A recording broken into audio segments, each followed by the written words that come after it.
I believe in America. America has made my fortune. And I raised my daughter in the American fashion. I gave her freedom, but I taught her never to dishonor her family. She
Friends, if you want to watch the legendary super hit classic The Godfather 1972 in English, then you must like this video.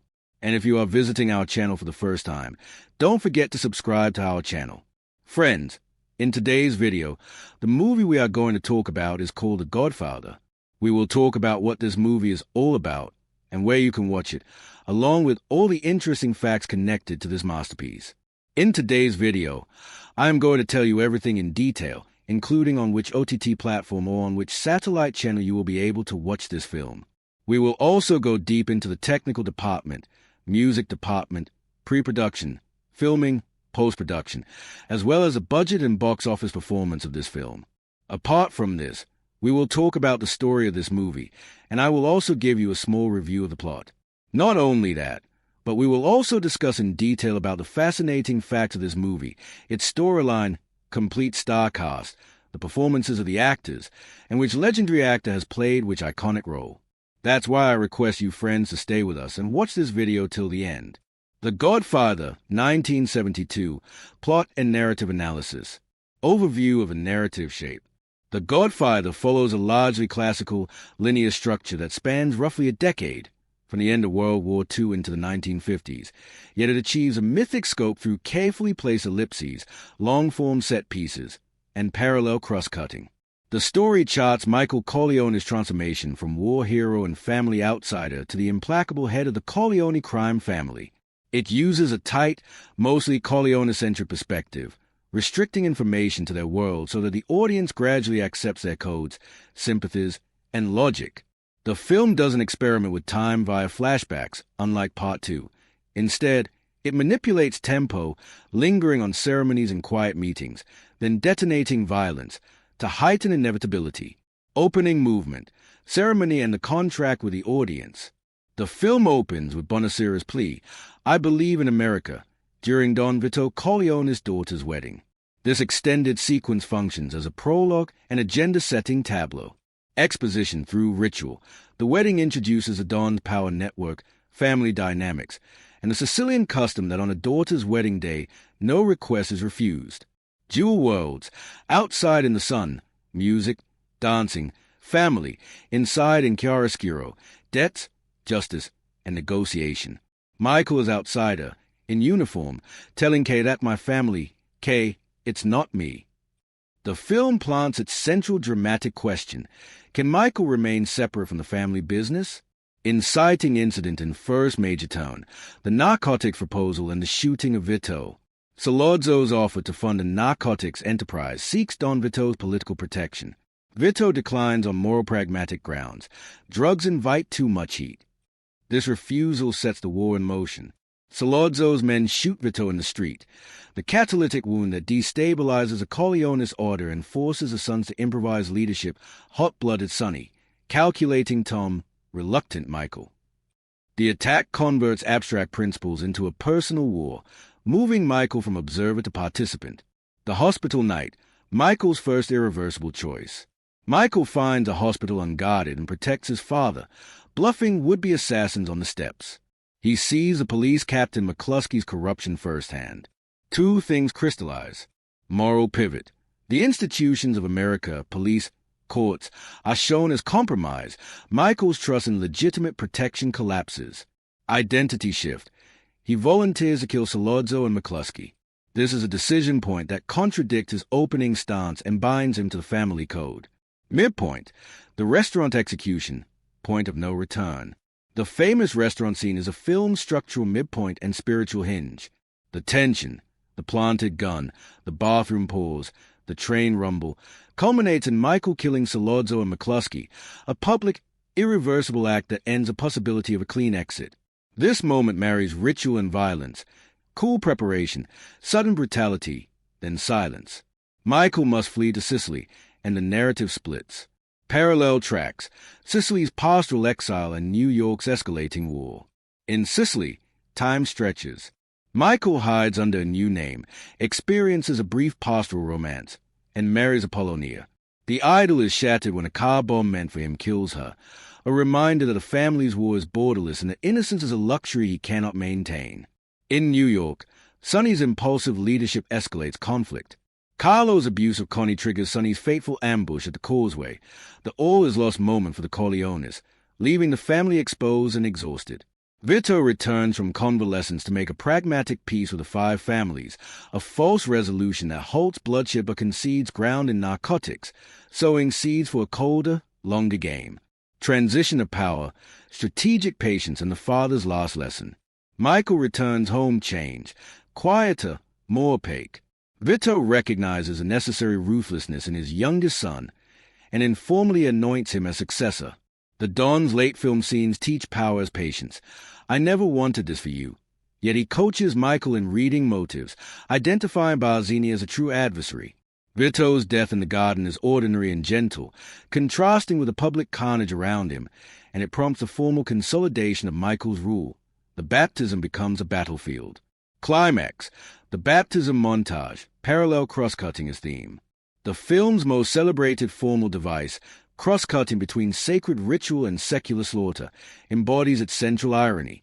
As Michael renounces Satan on behalf of his godson inside the church, his orders eliminate the heads of rival families outside. The montage fuses. Duality, family piety versus business violence. Omniscience, Michael's reach is now nemithic. The editing grants him a godlike ubiquity. Theme delivered as image.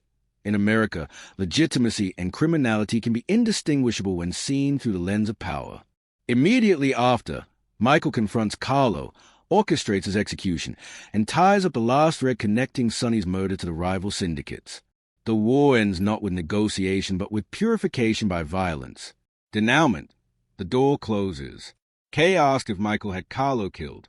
He lies, a moral rupture that completes his transformation. Capo's kiss his hand and address him as Don Corleone. The last shot, Kay's view of the study door closing, seals both a marriage and a worldview shut. The audience, like Kay, is left outside the room and outside the truth. Conflicts that drive the plot. External, inter-family, institutional Corleones versus. Five families, the pressure of narcotics, corrupt law enforcement. These conflicts create the assassination attempts, ambushes, and power realignments that punctuate the story's beats. Internal identity, morality, Michael's struggle between personal ethics and filial duty. Each step, hospital bluff, restaurant murder, acceptance of succession, narrows his options, turning choice into fate. Interpersonal, family dynamics, Sonny's impulsiveness versus Michael's cold strategy, Tom Hagen's legalistic caution versus Michael's decisiveness, Michael and Kay's widening cultural moral gap. Generational, Vito's old-world diplomacy versus the new economy of drugs and modern war. Michael synthesizes both, his father's patience with a colder execution, use of time, perspective, and structure. Time, predominantly linear with measured ellipses, Sicilian exile, the war period, the quiet months of planning, to suggest breadth without diffuseness. The film alters rhythm rather than chronology. Calm table scenes blossom into sudden violence, then withdrawal. Perspective, the camera and narrative stay close to the Corleones. Rivals are rarely explored interiorly. They are understood through the family's intelligence and encounters, which continuously aligns audience sympathy with protagonists despite their crimes. Structure, a classical three-act with a ceremonial prologue and a moral coda. Act 1, Wedding Salazzo offer, Vito's shot hospital night, first turn. Act 2, Restaurant assassination, midpoint. Sicily and Sonny's reign, Sonny's death, Vito's peace, second turn, false calm. Act 3, Vito's death, Michael's consolidation, baptism executions, climax, door closed, denouement. Emotional and thematic impact. The American dream inverted. From Bonacera's opening to Michael's coronation, the film suggests that success in America often requires extra-legal power, strategic lying, and violence shielded by ritual. Family versus business, and the lie that separates them, the mantra, "It's not personal, it's strictly business," is both a coping mechanism and a myth. The narrative shows business constantly fueled by personal grievance. Sonny Carlo, Michael Apollonia, Vito Bonacera. Ritual as camouflage. Weddings, funerals, baptisms, family dinners, moments of cultural belonging, are staged beside executions. Ceremony legitimizes power and hides its costs. Silence and performance.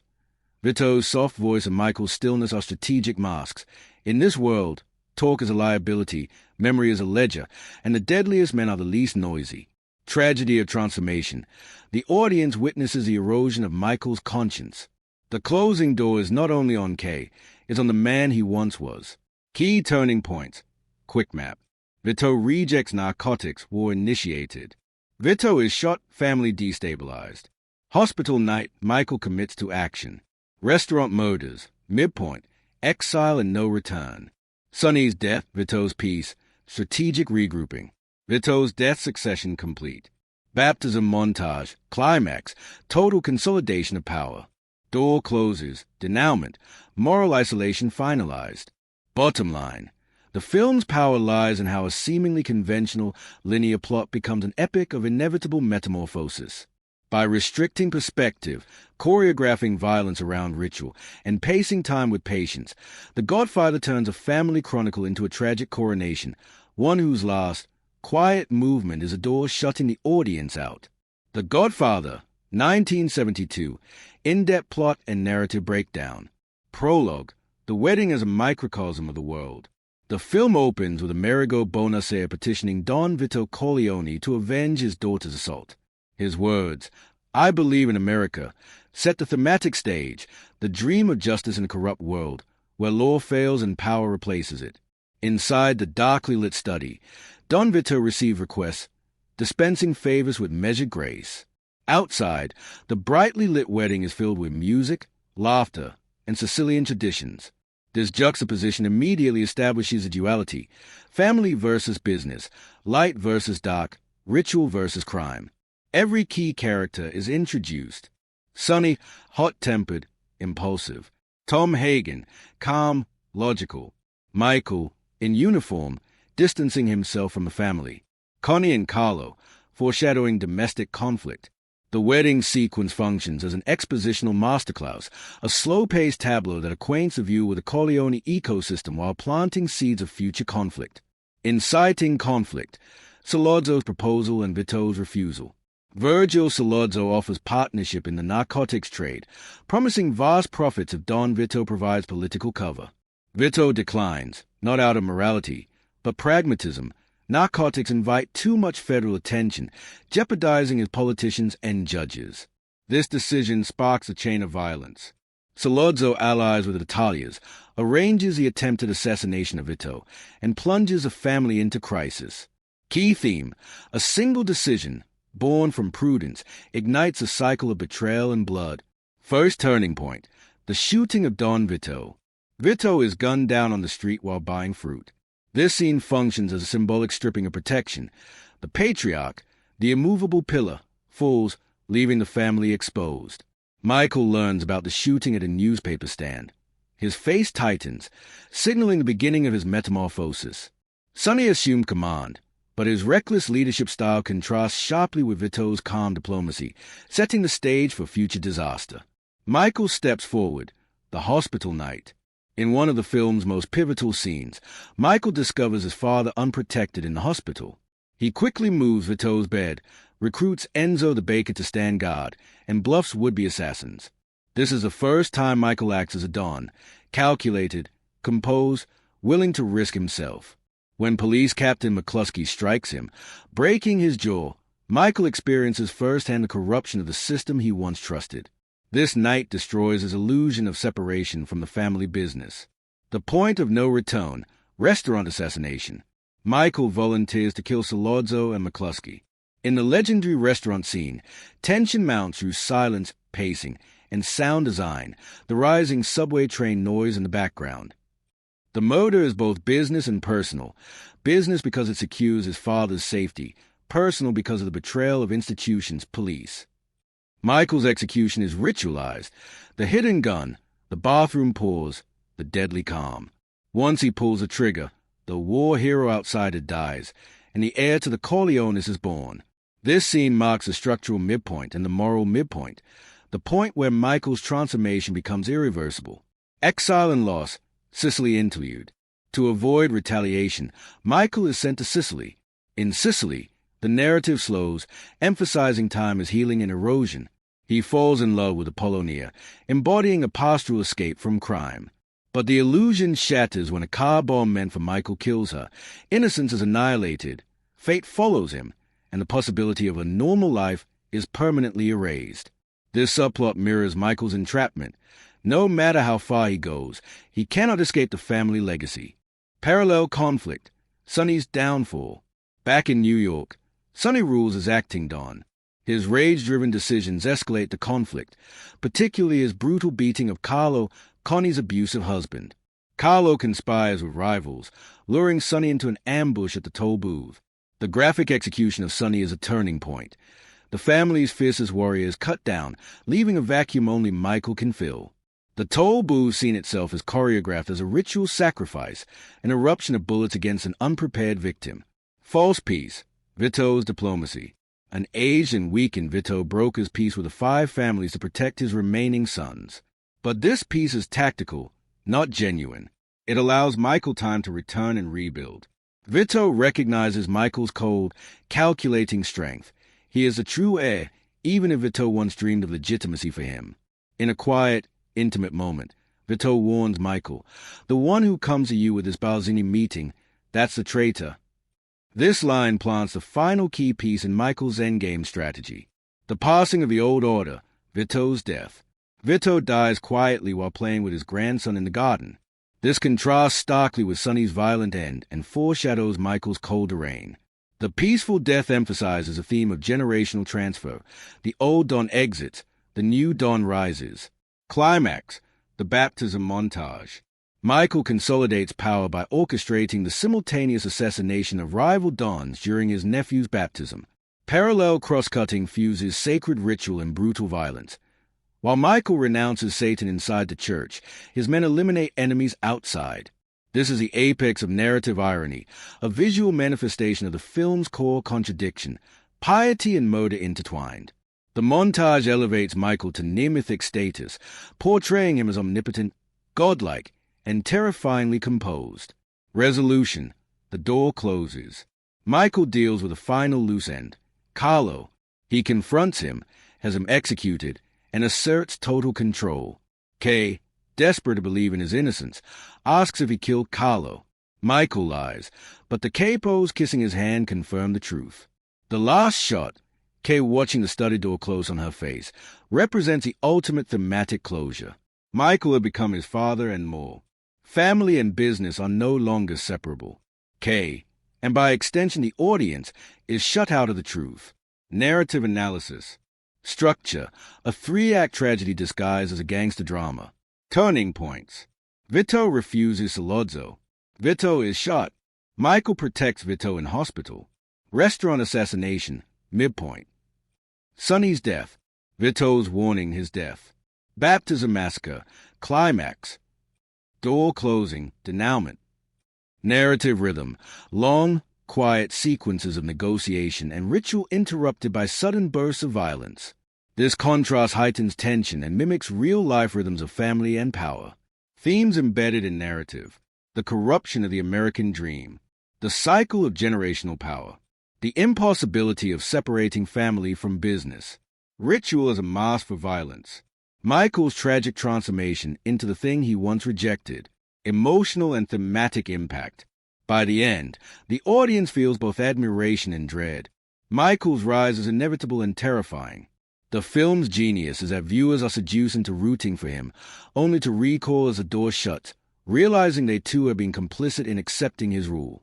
White right pointing backhand index, would you like me to also create a scene-by-scene timeline with timestamps and narrative function for each scene for The Godfather 1972, so it reads like a screenwriting narrative blueprint?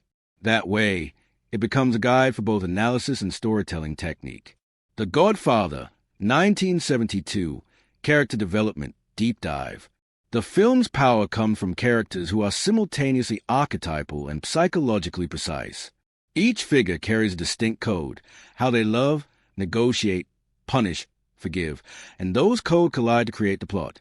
Below is a close analysis of the major players, their arcs, and how their relationships reshape the family and the story. Michael Corleone, from reluctant outsider to inevitable Don. Starting point, decorated war hero, self-styled outsider who tells Kay, "That's my family, it's not me." He values American institutions and the possibility of a clean life. Key beats a change. Hospital night. Protects Vito with calm tactical thinking. Sees a police captain's corruption. His faith in legitimate authority collapses. Restaurant murders. Chooses to act with premeditated violence. After this, he can never return to civilian innocence. Sicilian interlude in Apollonia's death. The pastoral dream of another life is violently removed. Grief hardens him. Return and succession. He becomes quiet, opaque, and relentlessly strategic. He absorbs Vito's patience, but wields it without sentiment. End state. As Don, he lies to Kay and eliminates rivals, and Carlo. The cool exterior conceals a moral severance from his former self. Michael's arc is tragic not only because he becomes a feared ruler, but because he chooses an identity he once rejected, proving he had the temperament for it all along. What his arc does to the story, Michael's transformation is a plot's central spine.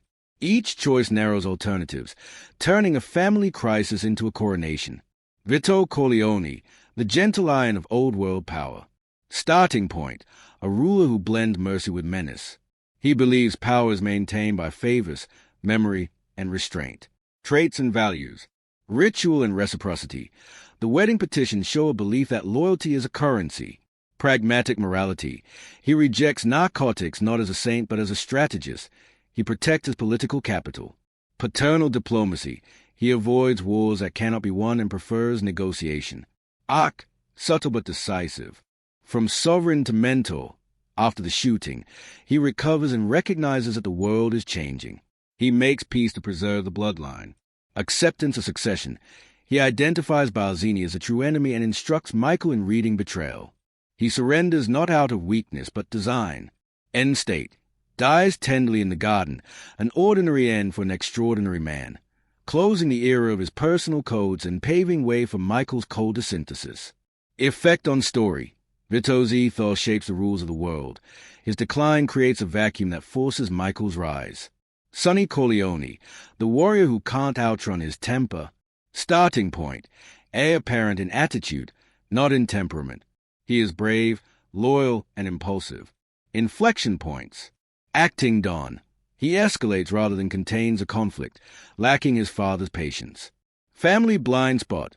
Carlo's abuse of Connie becomes a trigger he can't resist. He abandons caution to mete out personal justice. End state. Ambush at the toll booth. His hot blood quenched by cold strategy. It's a tragic fulfillment of his flaw. Effect on story. Sonny personifies the cost of rage. His death eliminates the obvious successor, making Michael's ascension necessary. Tom Hagen, the insider-outsider. Starting point. Adopted son, consiglia, trained in law. He believes in procedure, leverage, and minimizing heat. Arc. Limits of legitimacy. His loyalty caution is valuable, but the war exposes the limits of negotiation. His sidelined at key moments, e.g., Michael doesn't let him in on the baptism plot. Not due to disloyalty, but because Tom isn't built for total war. Graceful loyalty. He accepts his reduced role without revolt. His identity is service. Effect on story. Tom embodies a legitimate face of an illegitimate empire. His boundaries help define what Michael is willing to do without him. Kay Adams, the moral witness shut out by the door. Starting point.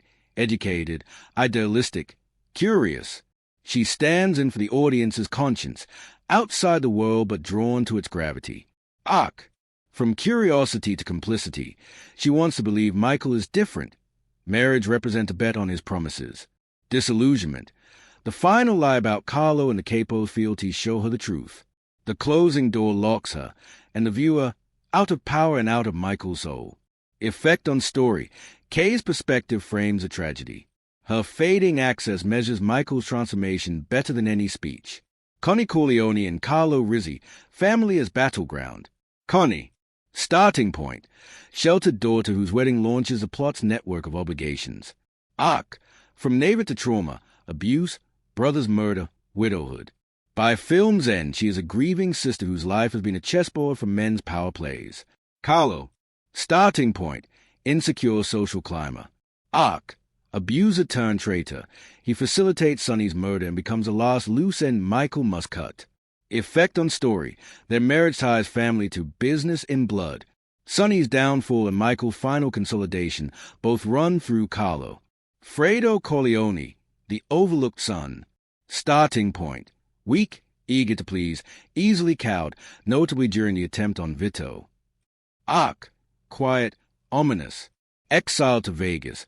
He's shipped off to learn the casino trade, absorbing other men's influence. End state: still marginalized as the film closes. His inadequacy is both a symptom and a foreshadow. Even without invoking sequels, the film seeds resentment. Effect on story: Fredo highlights a succession problem. Strength, not birth order, chooses a Don. His weakness makes Michael indispensable. Tessio and Clemenza, two styles of loyalty. Clemenza, jovial, practical, loyal, trains Michael for the restaurant hit, represents the old guard's reliable muscle. Tessio, cooler, subtler, ultimately the betrayer who seeks to trade Michael for survival.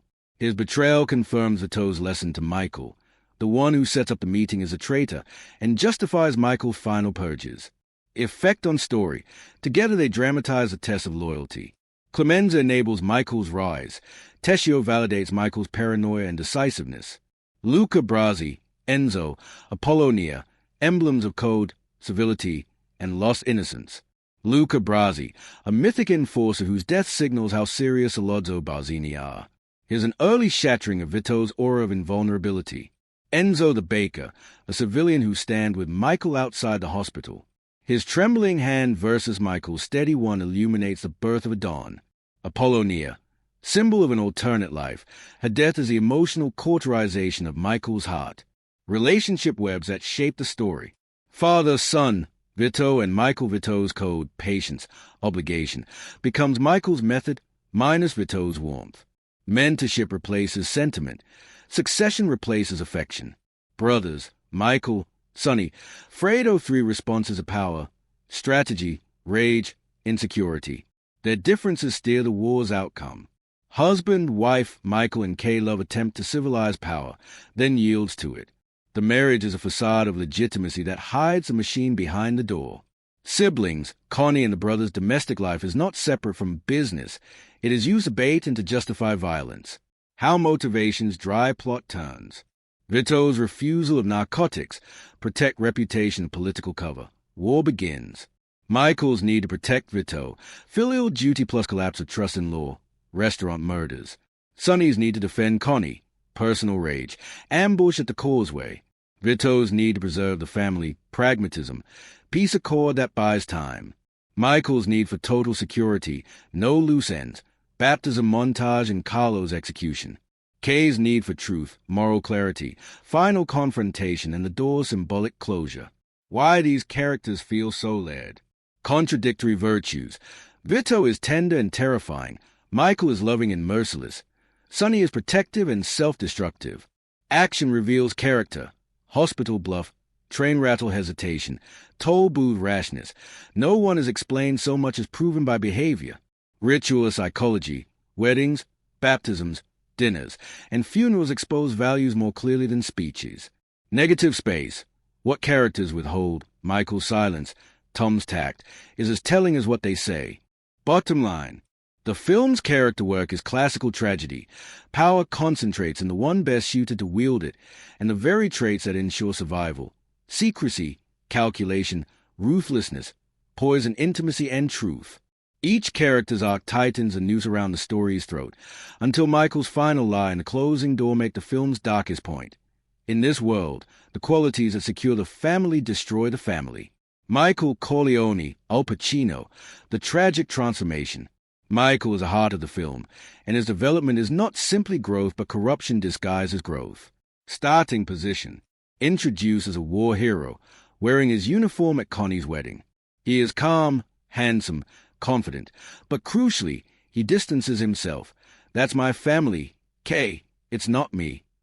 He represents hope for legitimacy, an Americanized alternative to the old-world ways of his father. Turning points in his arc. Hospital night.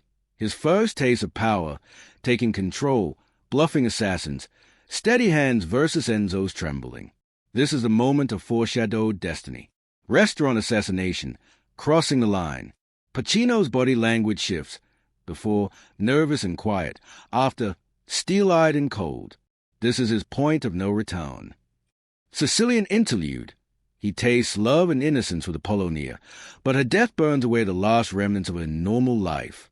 Return to New York. He is colder, quieter, strategic. His voice drops in register. His pauses lengthen. He now mirrors Vito. Final consolidation, baptism montage. Orders mass killings while standing godfather to Connie's child. His mask of religion cloaks his ruthlessness. End state. Lies to Kay about Carlo's death, shutting her, and us, out. Becomes Don with full authority. His transformation is complete. From not me to the only one who could be. White right pointing backhand index narrative function. Michael embodies a film's tragic irony. His strength as a leader requires the death of his soul as a man. Vito Corleone, Marlon Brando, the old world passing. The Don is the embodiment of power wrapped in calmness. Traits: soft voice, slow movements, symbolic gestures. Values loyalty and reciprocity above all. Believes in respect before fear. Arc: introduce in Shadow Wedding Study, a mythic figure dispensing justice with restraint. He doesn't shout. His power is implicit. Refusal of Sollozzo's deal. His pragmatism, drugs attract heat, shows his foresight but also triggers his downfall. Assassination attempt. His vulnerability humanizes him, showing he is not immortal. Convalescence and strategic peace. He becomes more mentor than ruler. The world is slipping into new rules, drugs, modern violence. Death in garden. Symbolic. He dies naturally, gently, among tomatoes, while playing with his grandson. Contrasts sharply with Sonny's brutal murder and Michael's cold rain. End state. Leaves Michael a roadmap for power. Whoever comes to you to arrange a meeting, he's a traitor. His era ends not with thunder but with silence, underlining the generational shift. White right pointing backhand index narrative function. Vito is a measured Don. His decline makes space for Michael's rise. He embodies the old world's dignity, a standard Michael will both inherit and destroy. Sonny Corleone, James Caan, the impulsive heir. Sonny's arc is that of a warrior doomed by his flaw. Traits: hot-blooded, emotional, physically dominant. Loves his family fiercely, especially Connie. Cannot separate personal emotion from strategic decisions. Arc: wedding day, seen cheating, impulsive, undisciplined. After Vito's shooting, becomes acting Don, but rules by anger. He strikes when insulted rather than when advantageous. Beating of Carlo, his protective love for Connie becomes his undoing. His rage blinds him to trap. Death at the Causeway, ambush in one of cinema's most brutal executions, a literal machine gun crucifixion. End state. His death removes a natural successor and forces Michael into leadership. White right pointing backhand index narrative function. Sonny is a warning of what happens when power is governed by temper, not patience. He is a flawed heir, Michael the perfect heir. Tom Hagen, Robert Duvall, the outsider within. Tom represents legitimacy and reason inside an illegitimate empire. Traits: calm, rational, speaks a language of law, often tries to find nonviolent solutions. Adopted son, loved, but not fully blood. Arc: wedding day, already a trusted consigliere. Handles logistics, smooths business. Sollozzo kidnapping. His measured negotiation fails, revealing the limits of talk. During war, outclassed by the raw violence swirling around. Sidelined by Michael later, you're not a wartime consigliere. Final acts, present but excluded from Michael's most ruthless plans. End state, loyal but slightly marginalized. Symbol of the lawyer's world that is insufficient for total domination. White right pointing backhand index narrative function. Tom highlights the tension between legitimacy and violence. His exclusion emphasizes Michael's full commitment to ruthless rule. Kay Adams, Diane Keaton, the audience's moral mirror. Kay is less a player than a witness, yet her role is vital. Traits: outsider, educated, moral, Protestant. She wants to believe in Michael as a good man. Arc: wedding day, innocent, curious, reassured by Michael's distance from the family. Michael's disappearance, left in limbo, representing the cost of secrecy. Return and marriage. She chooses to trust Michael's promises of legitimacy. Final scene. Confronts Michael about Carlo. His lie is blatant, but she accepts it for a moment. Then the K-pose kisses his hand, and the study door closes in her face. End state. Shut out of power, locked in marriage to a man she no longer fully knows. White right pointing backhand index narrative function. K is the audience's conscience. Her disillusionment is our disillusionment. The closing door is as much for us as for her. Sonny Corleone, Talia Shire, and Carlo Rizzi, Johnny Russo. Connie's arc. From naive bride to grieving widow, manipulated by Carlo, used as bait for Sonny. By film's end, she is broken, a pawn in the family's war. Carlo's arc. Weak, abusive, resentful. Betrays Sonny to the Tatalias. His execution by Michael is both vengeance and cleansing of the family's rot. White right pointing backhand index narrative function. Their toxic marriage ties domestic life directly to the bloodshed. Family is business. Fredo Corleone, John Cazale, the weakest link. Fredo is underdeveloped in this first film, but seeded for tragedy later. In the shooting of Vito, Fredo fumbles a gun, helpless. He is sent to Vegas, placed under Mo Green, absorbing outside influence. His weakness emphasizes why Michael must lead. White right pointing backhand index narrative function. Fredo personifies inadequacy. He is a living reminder that bloodline alone does not equal leadership. Secondary figures. Clemenza, warm, jovial, loyal, teaches Michael the art of execution. Represents the old-school soldier who adapts. Tessio, cooler, calculated, ultimately betrays Michael. His treachery validates Vito's advice and cements Michael's ruthless precision. Apollonia, symbol of innocence and alternative life. Her death extinguishes Michael's last hope for escape. Luca Brasi, mythic enforcer. His early death is a shock that shows the Corleones are vulnerable. How relationships drive the narrative. Vito and Michael. Father teaches son patience, but Michael applies it without compassion. Michael and Kay, love story turned moral tragedy. Kay's outsider gaze is crucial. Michael and Sonny, contrasting leadership styles, cold calculation versus hot rage. Michael and Carlo, brother-in-law becomes final loose end, showing Michael's complete severance from sentiment. Connie and Carlo, domestic conflict as political weapon, family as battlefield. Thematic dimensions of character development. Power corrupts differently. Vito tempers power with tradition. Michael weaponizes it with modern ruthlessness. Family versus business is a false distinction. Sonny, Carlo, and Connie prove personal ties always spill into business. Silence equals power. Michael's stillness becomes more frightening than Sonny's yelling. Ritual mass violence.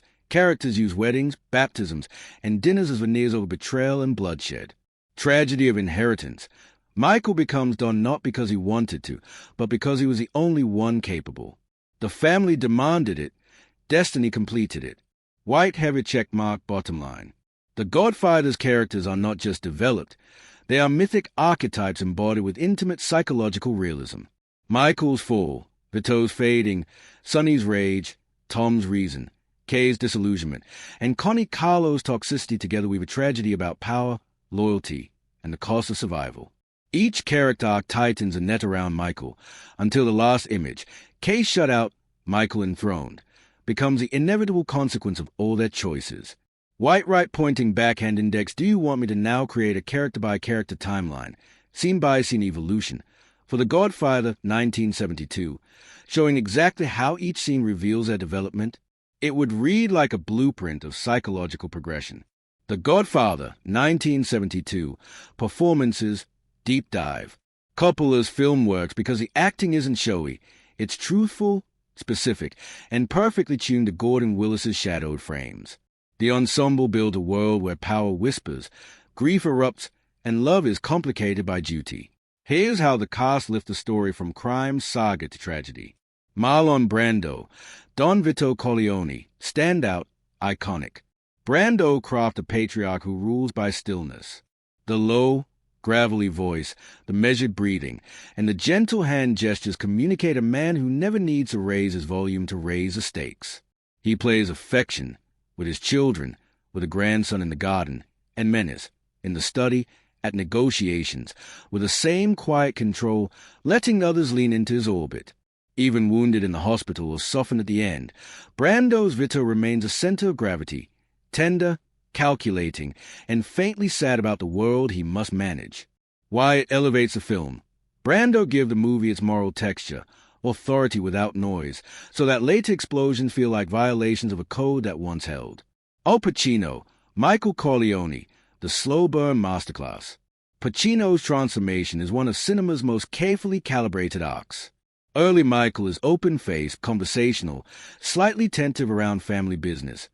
Late Michael is sphinx-like, voice lowered, gaze unreadable. He engineers this turn through micro-choices. The steady hands outside the hospital, the rigid posture at the restaurant, the flat effect at the baptism. In the restaurant scene specifically, he lets silence do the acting, a flicker of thought, the faintest jaw set, the bathroom pause, and then detonates with chilling efficiency. Why it elevates a film. The character's moral descent becomes believable because Pacino moves one notch at a time, making the final lie decay feel inevitable, not abrupt. James Caan, Sonny Corleone, volatility with heart. Caan supplies the film's kinetic energy. He walks fast, talks fast, hits fast.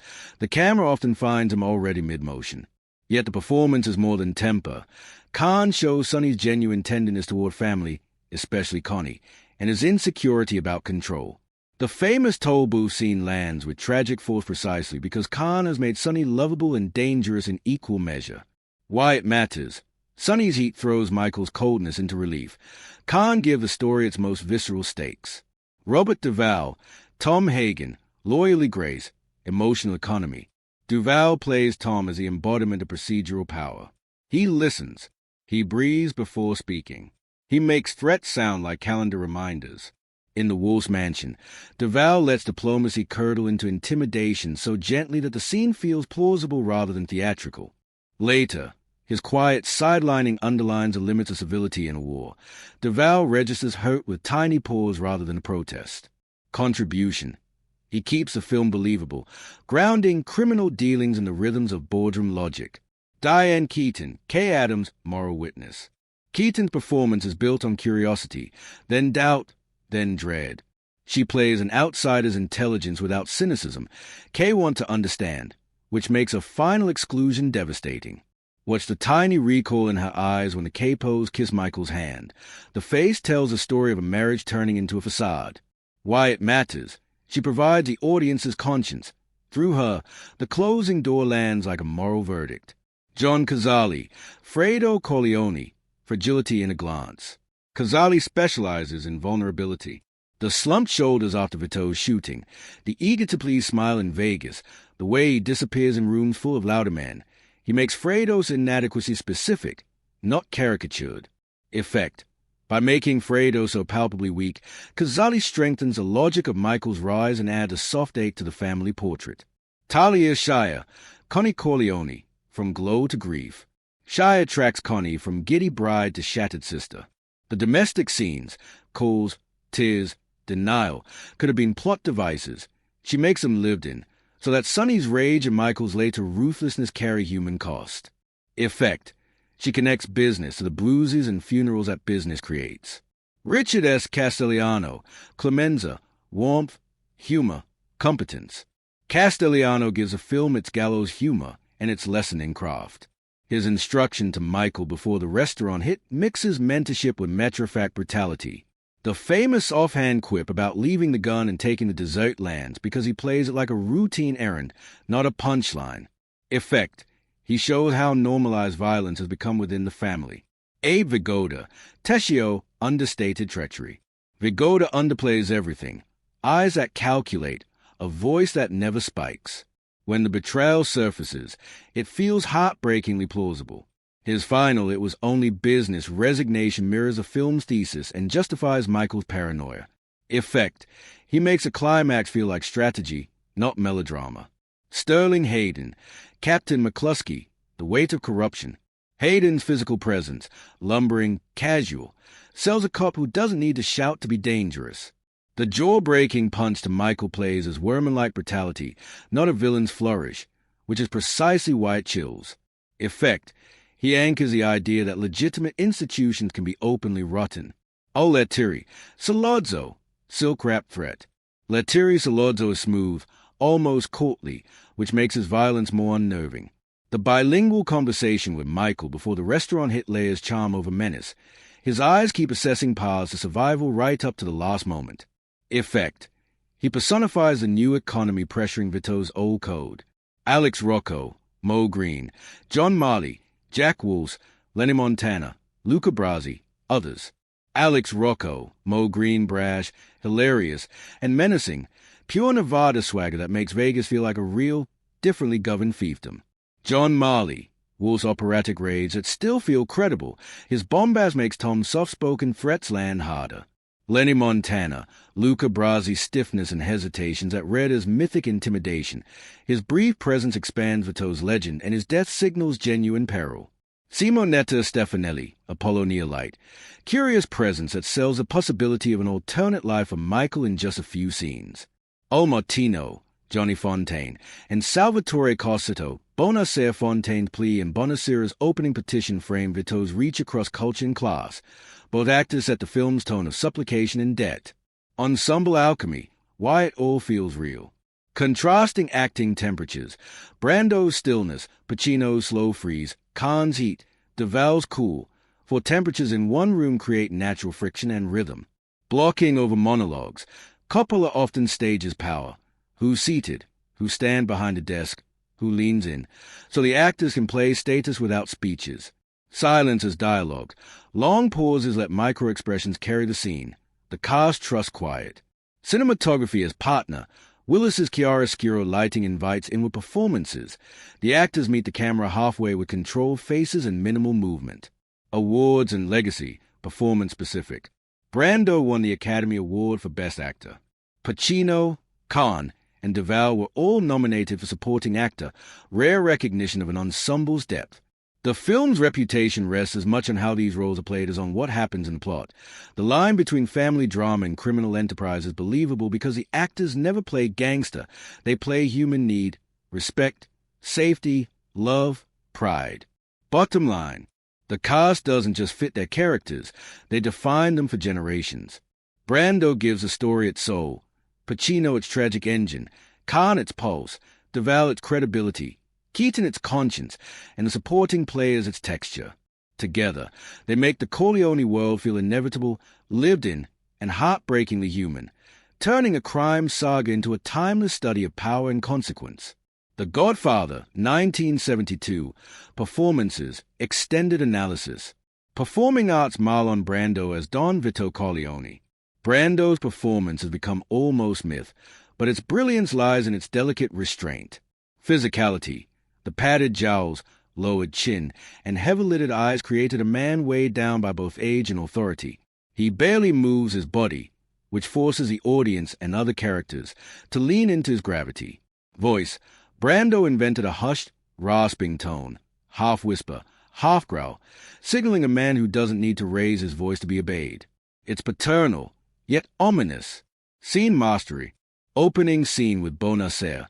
Brando strokes a cat absent-mindedly, turning a request for justice into a lesson in loyalty.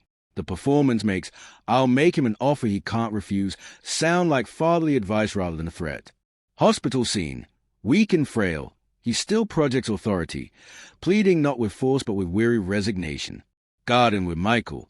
Brando lets his face fall into softness, warning Michael about betrayal with sadness, not rage, foreshadowing his son's path.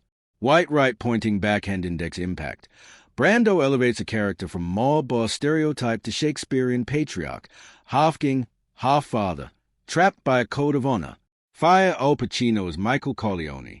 Pacino's arc is a film's emotional core, and he plays it with surgical precision. Early Michael. At the wedding, Pacino sits relaxed, telling Kay, "That my family. Kay, it's not me." His voice is casual, his smile open, his a war hero detached from the business. The shift. After the shooting of his father, Pacino lets stillness creep in. His gaze sharpens, his voice lowers. Watch him outside the hospital. Calm, composed, instantly commanding, foreshadowing his destiny. Restaurant hit scene. Before, Pacino keeps his body rigid, his face taut with suppressed nerves. In the bathroom, his trembling hands betray anxiety, but when he returns, he freezes into deadly resolve. The kill, he doesn't roar or sneer. He explodes with 2 shots, then walks out in silence, creating one of cinema's most chilling assassinations. Final baptism sequence. Pacino's stoic expression as a priest intones holy vows, juxtaposed with murders he ordered, cements him as a cold, calculating don. His eyes become unreadable masks. White right pointing backhand index impact. Pacino shows how power corrupts in increments, making Michael's tragic transformation both horrifying and believable. High voltage sign James Caan as Sonny Corleone. Caan embodies impulse and fire, contrasting Michael's restraint. Body language is always moving, storming into rooms, gesturing with wide sweeps, grabbing people. This physicality makes Sonny unpredictable and electric. Tenderness. Despite his temper, Caan plays Sonny as deeply protective of family, comforting Connie, supporting Michael. His warmth offsets his volatility. Iconic scene. Toll booth death. Caan makes Sonny's last stand visceral. Rage, desperation, then a brutal fall. Because Caan gave Sonny so much vitality earlier, his death feels like an enormous rupture in the Corleone family. White right pointing backhand index impact. Sonny's passion humanizes him, but also highlights the danger of uncontrolled aggression, sharpening the contrast with Michael's ISIS strategy. Man in business suit levitating Robert Duvall as Tom Hagen. Duvall's Tom is a family's quiet brain, calm where others are hot-blooded. Delivery. Duvall speaks in measured tones, making even threats sound polite, almost bureaucratic. His line, "I'm a lawyer, I can't break the law," encapsulates the irony of his role. Wolf's mansion scene.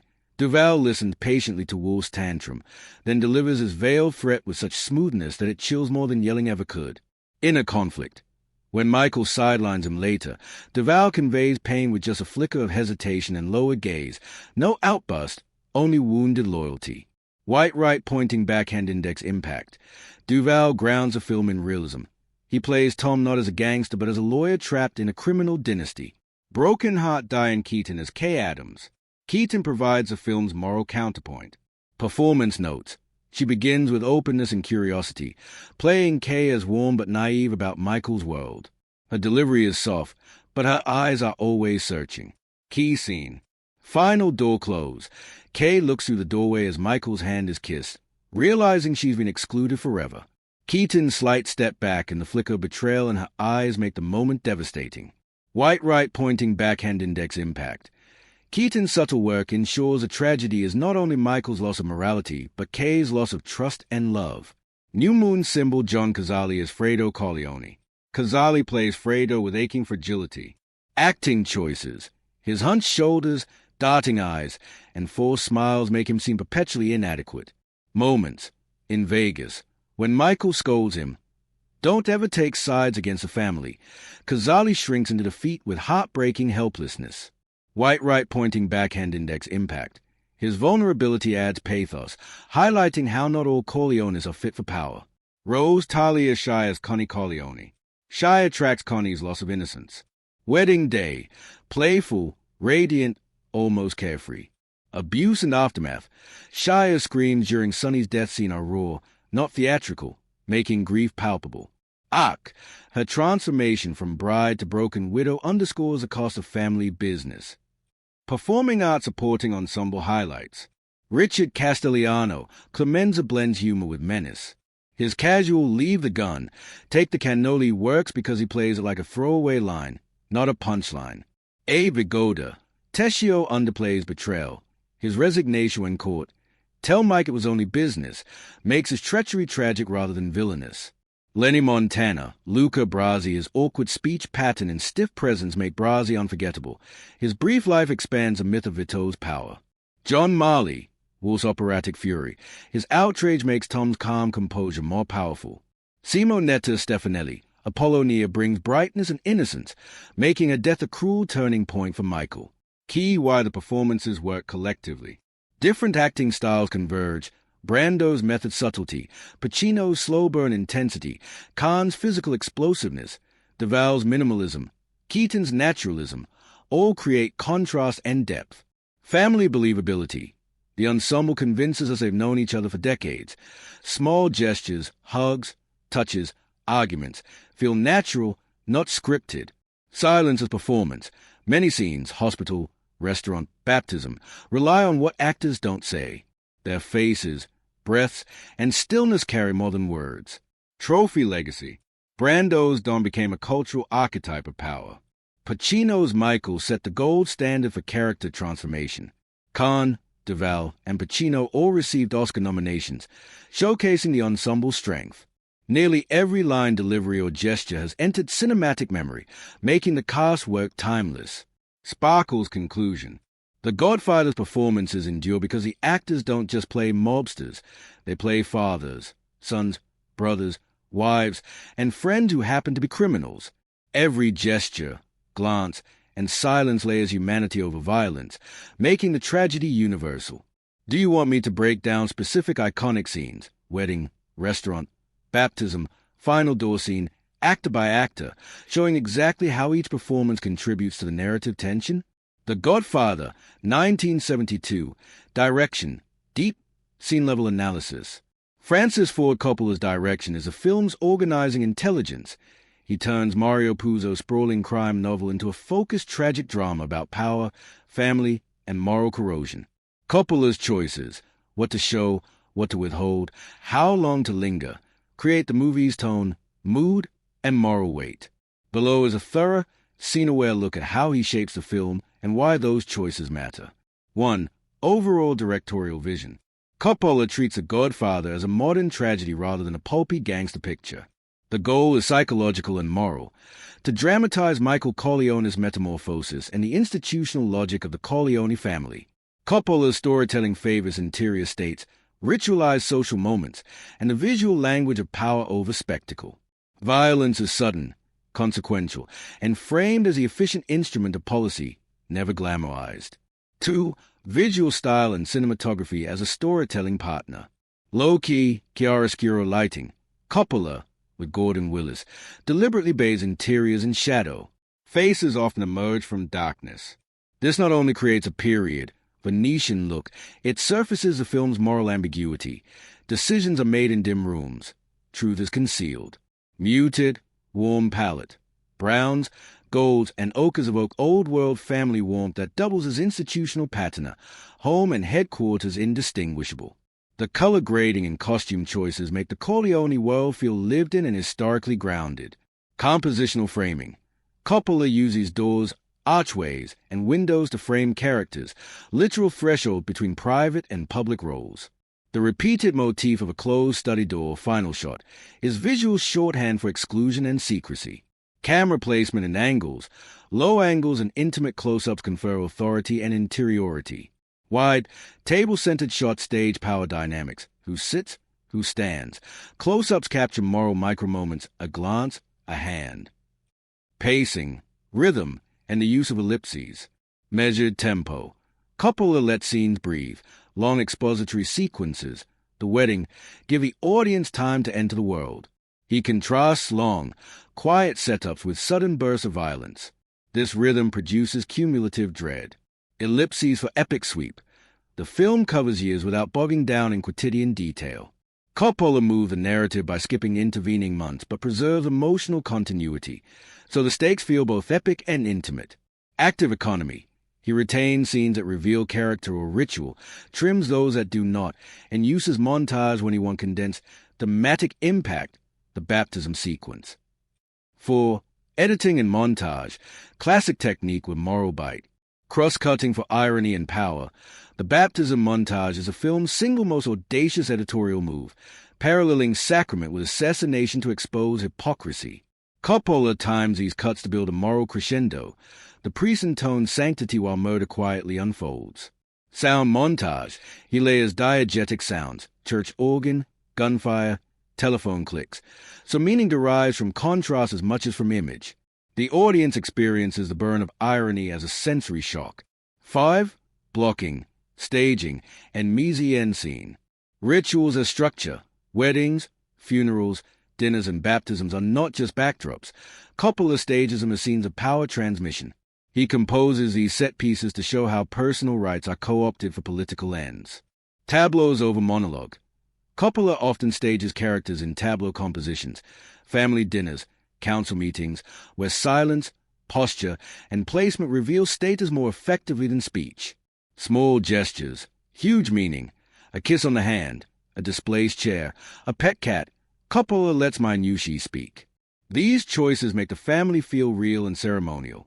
6. Directing performances, restraint, specificity, and trust. Collaborative, actor-focused direction. Coppola gives performers space to find truth in small moments. He resists melodrama, favoring internalized action, Brando's stillness, Pacino's small shifts, Caan's kinetic energy, so character change feels earned. Temperature management. Coppola orchestrates contrasts. The hot, loud Sonny versus the cold, quiet Michael. He times their scenes to highlight differences in temperament and fate. Directing non-actors and accents. He balances stylized performances, Brando's persona, with naturalism, Keaton's K, calibrating each to the moral ecology of the scene. 7.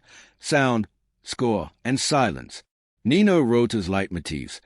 Coppola uses a melancholy and folkloric themes to underline family and nostalgia. The score is elegiac, often supporting the tragic frame rather than dramatic beats.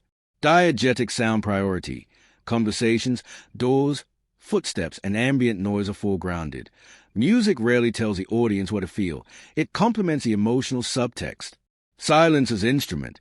Coppola allows pregnant silences, hospital night, pre-kill waits, to amplify tension.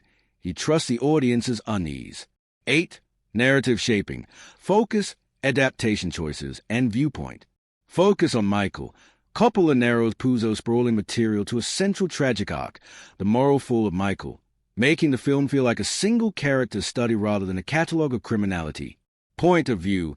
Narrative perspective remains largely Corleone-centric. By withholding rival interiors, Coppola aligns audience sympathy with the protagonist, an ethical choice that makes the film's critique sharper. Faithful but selective adaptation. He keeps the novel spirit but pairs subplots and expands scenes that illuminate family rituals, thereby turning plot into myth. 9. Scene-level directorial highlights. How direction makes scenes work. Opening wedding. Coppola stages it as prologue, long takes, intercut petitions, and ambient celebration. This sequence orients the audience to the code of favors and introduces characters by function, not exposition. Hospital night. Tight blocking. A quiet corridor.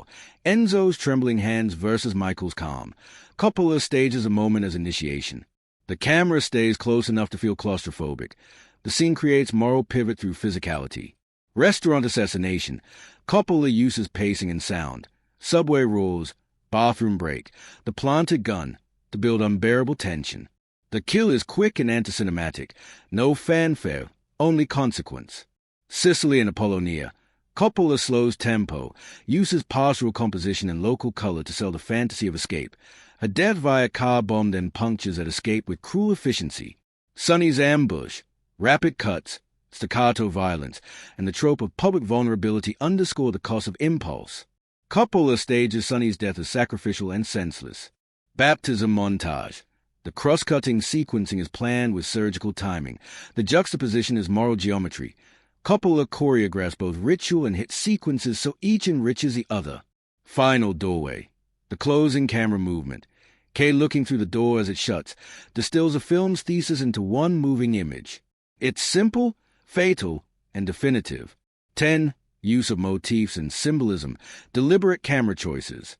Thresholds and doors. Repeated framing through doors stresses separation. Power is practiced behind closed doors. The audience is kept outside.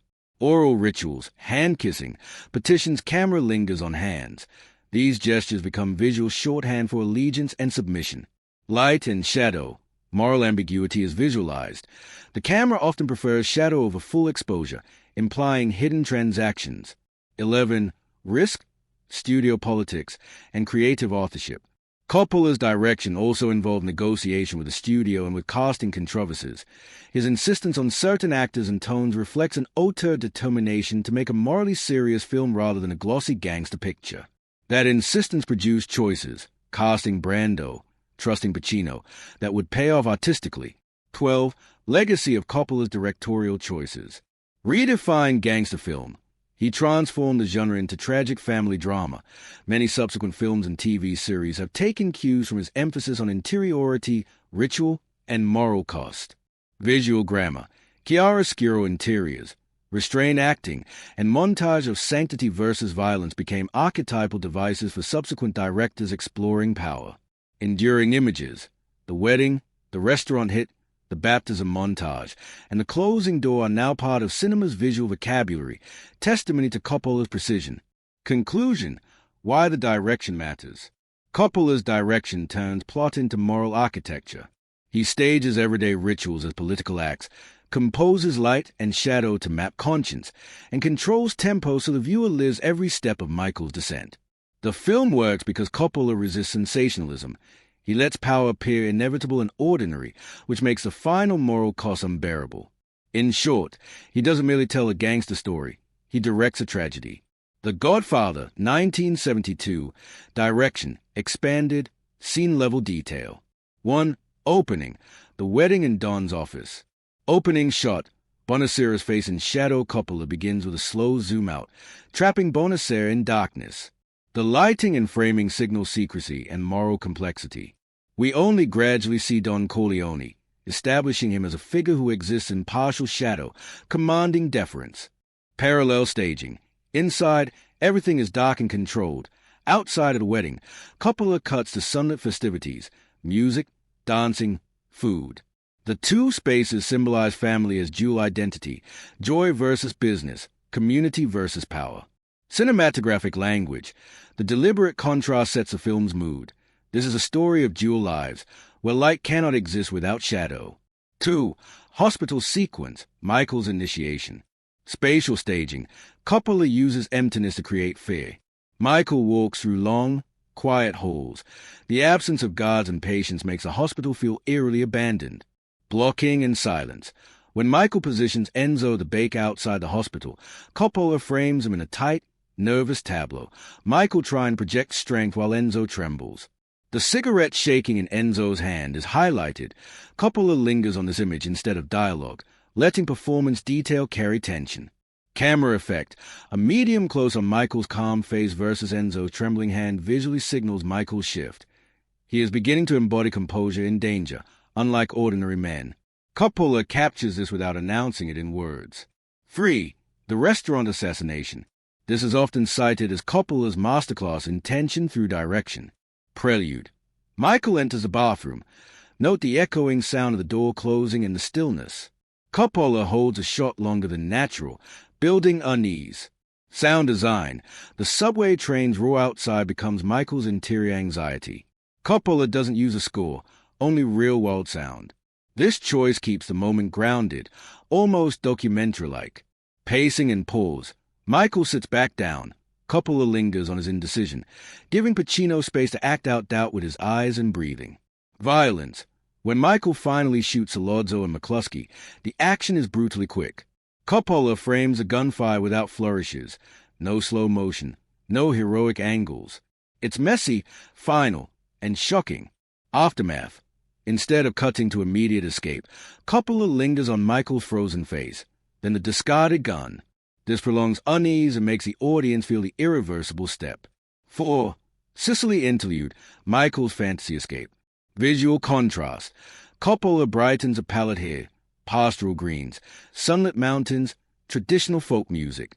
The pace slows down drastically, reflecting Michael's attempt to live outside the cycle of violence.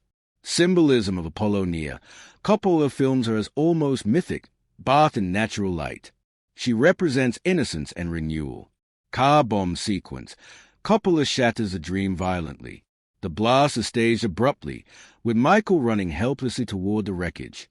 Coppola doesn't dramatize it with music. He uses raw sound and flame. This collapse of the pastoral vision underlines the inevitability of Michael's destiny. 5. Sonny's ambush at the toll booth. Staging.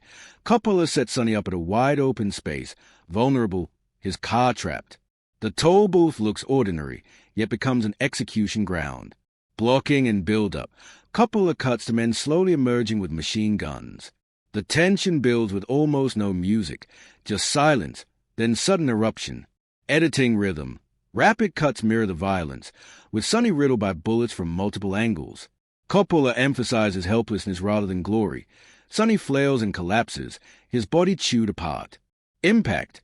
The sheer excess of bullets communicates Mafia violence as brutal, excessive, and impersonal. Coppola forces the audience to sit in horror rather than spectacle. 6. Baptism montage. Coppola's directorial signature. Cross-cutting structure. Coppola interweaves Michael renouncing Satan on behalf of his godchild with simultaneous assassinations of rival dons. Moral irony. The priest's words, "Do you renounce Satan?" sync with shots of men gunned down. Coppola wields montage as commentary.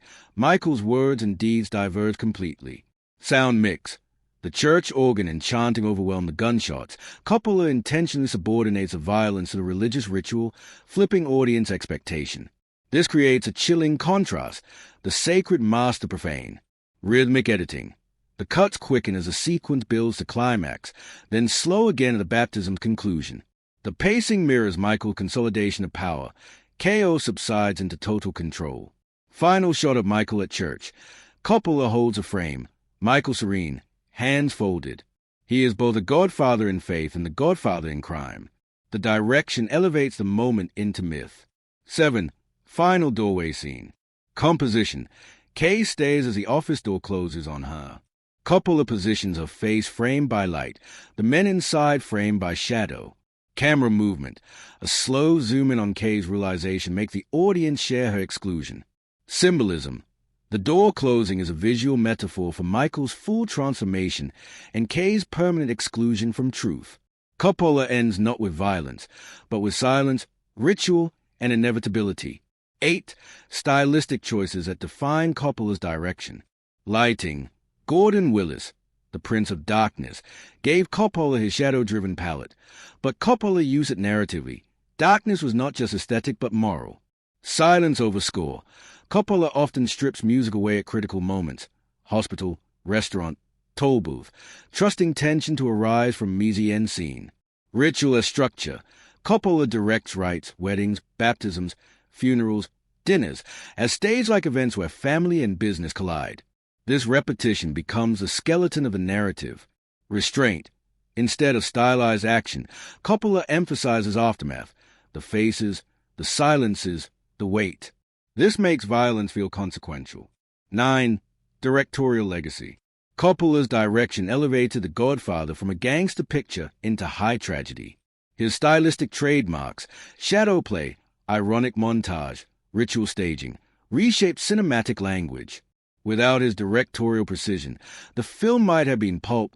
With it, it became myth.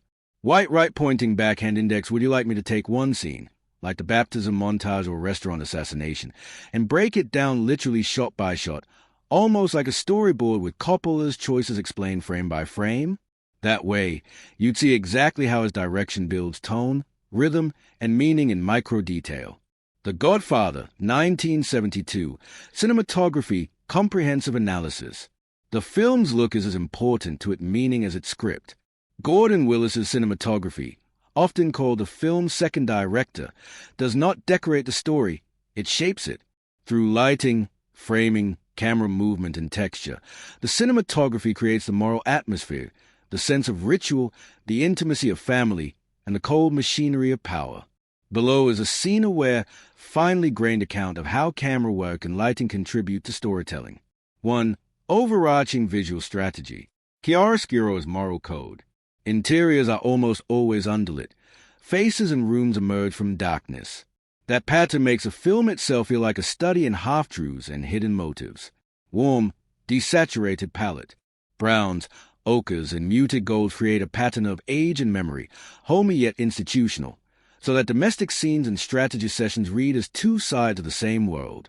Control, classical camera work. The camera prefers composed frames, measured dollies, and slow pushes rather than jittery, handheld immediacy. This formal restraint lends a film an operatic, inevitable quality. Texture and grain. Film stock and exposure choices yield a tactile grain and slightly underexposed blacks. The image feels tactile and lived in rather than glossy. 2. Lighting. What shadow does narratively? Underexposure and negative fill. Many interior scenes are intentionally low-key. Faces are partly swallowed by darkness. That visual concealment externalizes secrecy. Characters literally operate from the shadows. Selective highlights. Willis often leaves only small highlights, a hand, an eye, a cigarette, in bright relief. Those micro-highlights guide the eye to telling details. Small gestures carry narrative weight. Exterior versus interior contrast. Sunny exteriors, the wedding, Sicilian countryside, are bathed in natural light, offering a temporary illusion of safety. Interiors return the audience to the film's moral gray zone. Emotional lighting cues. Warm, soft light humanizes Vito in family moments. Colder, flatter light accompanies planning and violence. Lighting shifts subtly as characters change. When Michael hardens, his lighting becomes more severe. Free, camera angles, lenses, and movement. Mostly measured lenses and medium or long focal lengths. Faces are often slightly compressed, lending gravity and formality to conversations. Wide lenses are used sparingly for group tableaus. Low angle for authority. When a character is in ascendancy, Don Vito in the study, Michael assuming control, the camera drops slightly, granting them presence and monumentality. Stable compositions and slow moves. Coppola I. Willis favor slow dollies, track-ines, and careful crane moves. Sudden camera gymnastics are rare. This creates a stately rhythm that mirrors ritual and tradition. Economy of camera. Rather than covering scenes with dozens of cuts, the film often uses fewer, well-chosen angles so each element, actor, gesture, prop, has time to register. 4. Framing and composition. Power in the picture. Frames within frames. Doorways, archways, windows, and office doors reappear as compositional devices that create layers of access and exclusion. The study door motif, open, then closed, is literalized compositionally. Tableau staging. Family dinners, council meetings, and weddings are shot like tableaus. Multiple planes of action exist simultaneously. The audience learns by scanning the frame rather than being spoon-fed information. Asymmetry to show imbalance.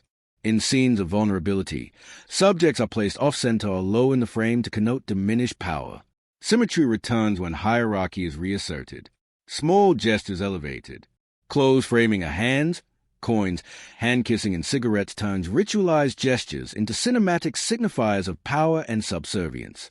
5. Focus, depth of field, and spatial storytelling. Selective shallow focus for intimacy. Close-ups with soft backgrounds isolate a character psychologically. Micro-expressions and eye movements become legible. Deep focus for social choreography.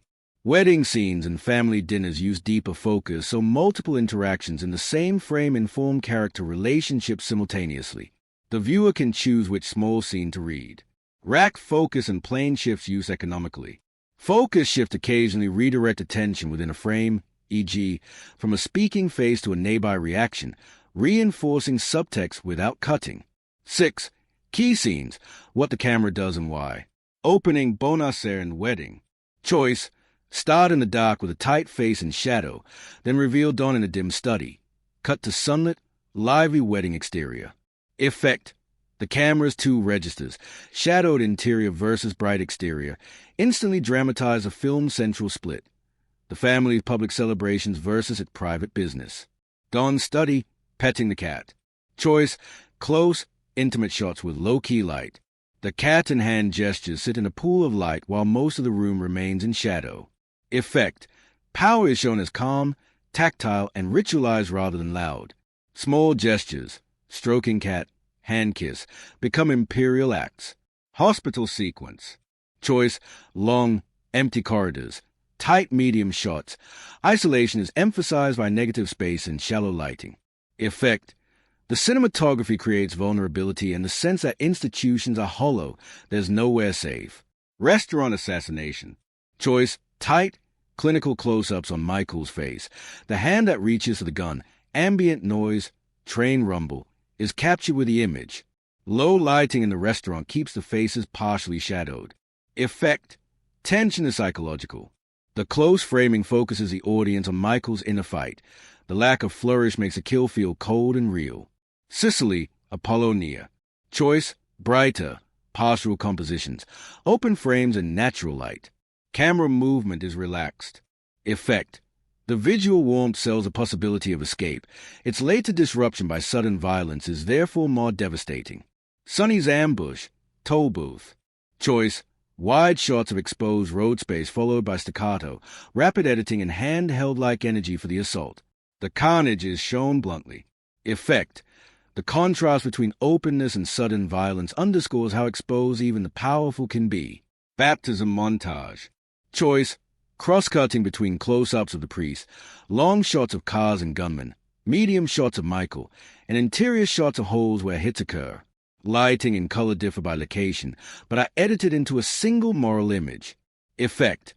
The sequence's moral irony is visual, sacred ritual and secular slaughter intercut until the viewer is shown a single, terrible truth. Final door close. Choice. Framed through the doorway with the camera lingering on Kay's face as the door shuts, separating light and shadow.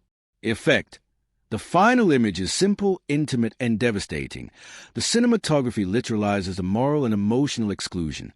7. Motifs and visual metaphors built by the camera. Doors and thresholds. Their recurrent stage is access and exclusion. Most important decisions happen behind closed doors. Hands. Repeated close-ups of hands, kissing, grasping, the gun, translate into currency, oath, or violence. Silhouettes and negative space. Characters shown partly in shadow emphasize moral ambiguity and the unknowability of intention. Tableau versus isolation. Group frames show the family as institution. Tight close-ups visualize individual moral isolation. 8. How cinematography shapes performance and theme. It forces economy from actors. Because faces are often in partial shadow or tightly framed, small micro-expressions matter. The camera rewards subtlety over showiness. It aligns audience sympathy. By staging the story visually in the Corleone's rooms and angles, the film encourages viewers to see from inside the family, even as the images reveal duplicity. It makes ritual cinematic. The camera treats weddings, funerals, and baptisms as political theater. Composition and light make ritual feel like governance. 9. Visual legacy and influence. A new template for period crime dramas. The low-key interiors, reliance on shadow, and ritualized staging became resources for subsequent filmmakers exploring morally gray institutions. Iconic images entered cinematic language. The baptism montage, the petting cat close-up, the closing door, these are instantly recognizable visual emblems that other films still reference. Conclusion. Gordon Willis's cinematography in The Godfather is not decorative but constitutive. Through careful control of light, deliberate framing, and disciplined camera movement, the film's images do the film's ethical thinking.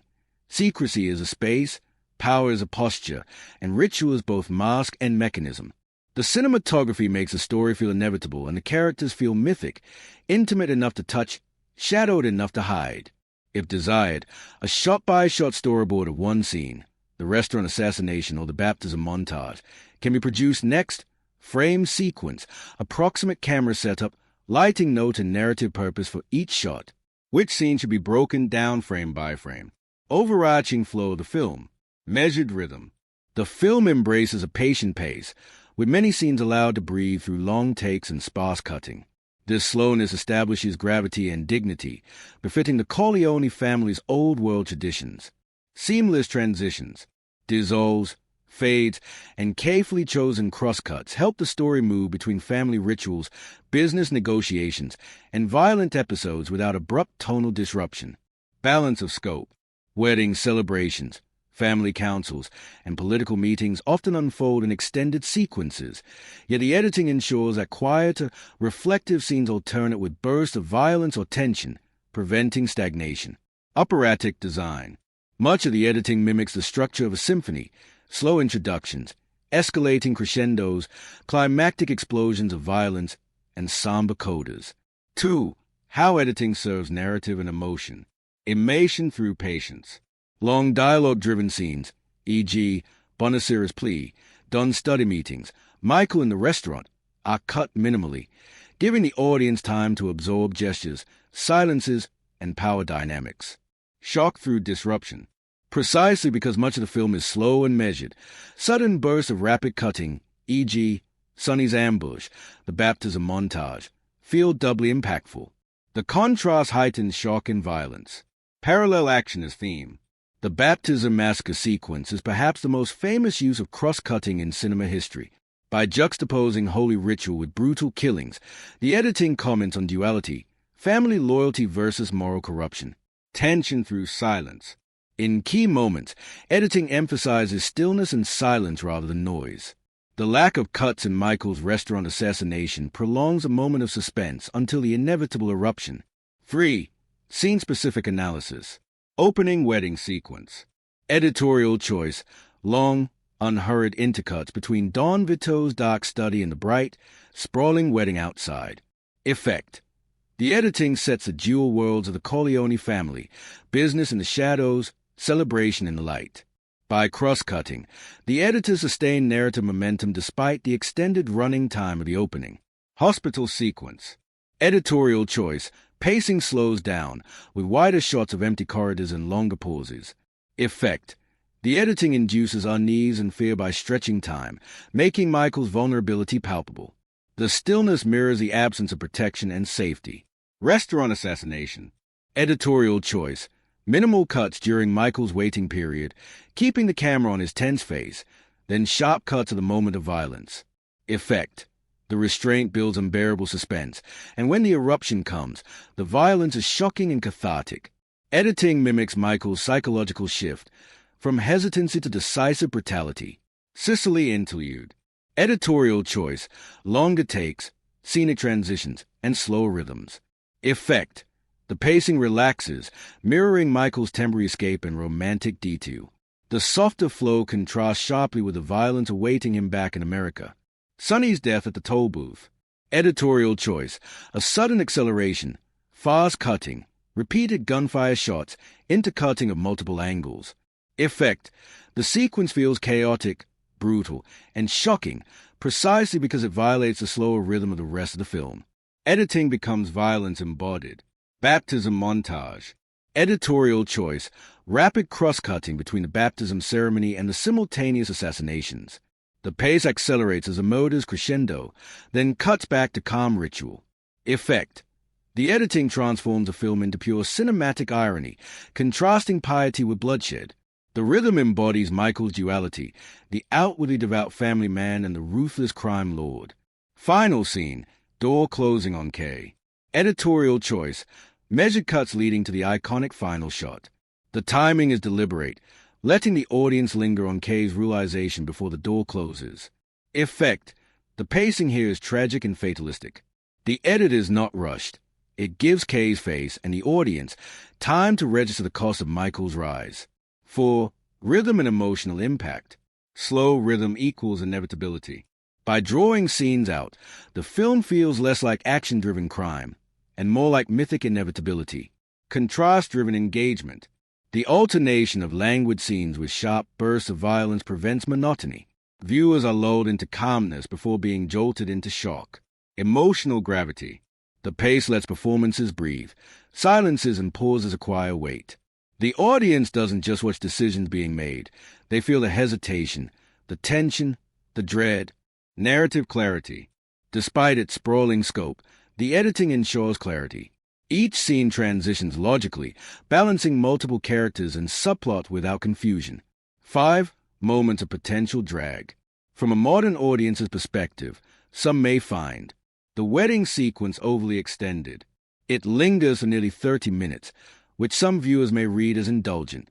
Yet its function, introducing characters, dynamics, and tonal contrasts, justifies its length. Sicily episodes slower than U.S. action. These scenes deliberately slow the pace, reflecting Michael's exile, but for audiences craving crime drama, they may feel like narrative detours. 6. Overall assessment. From a third-person perspective, the editing of The Godfather is neither flashy nor invisible. It is purposeful.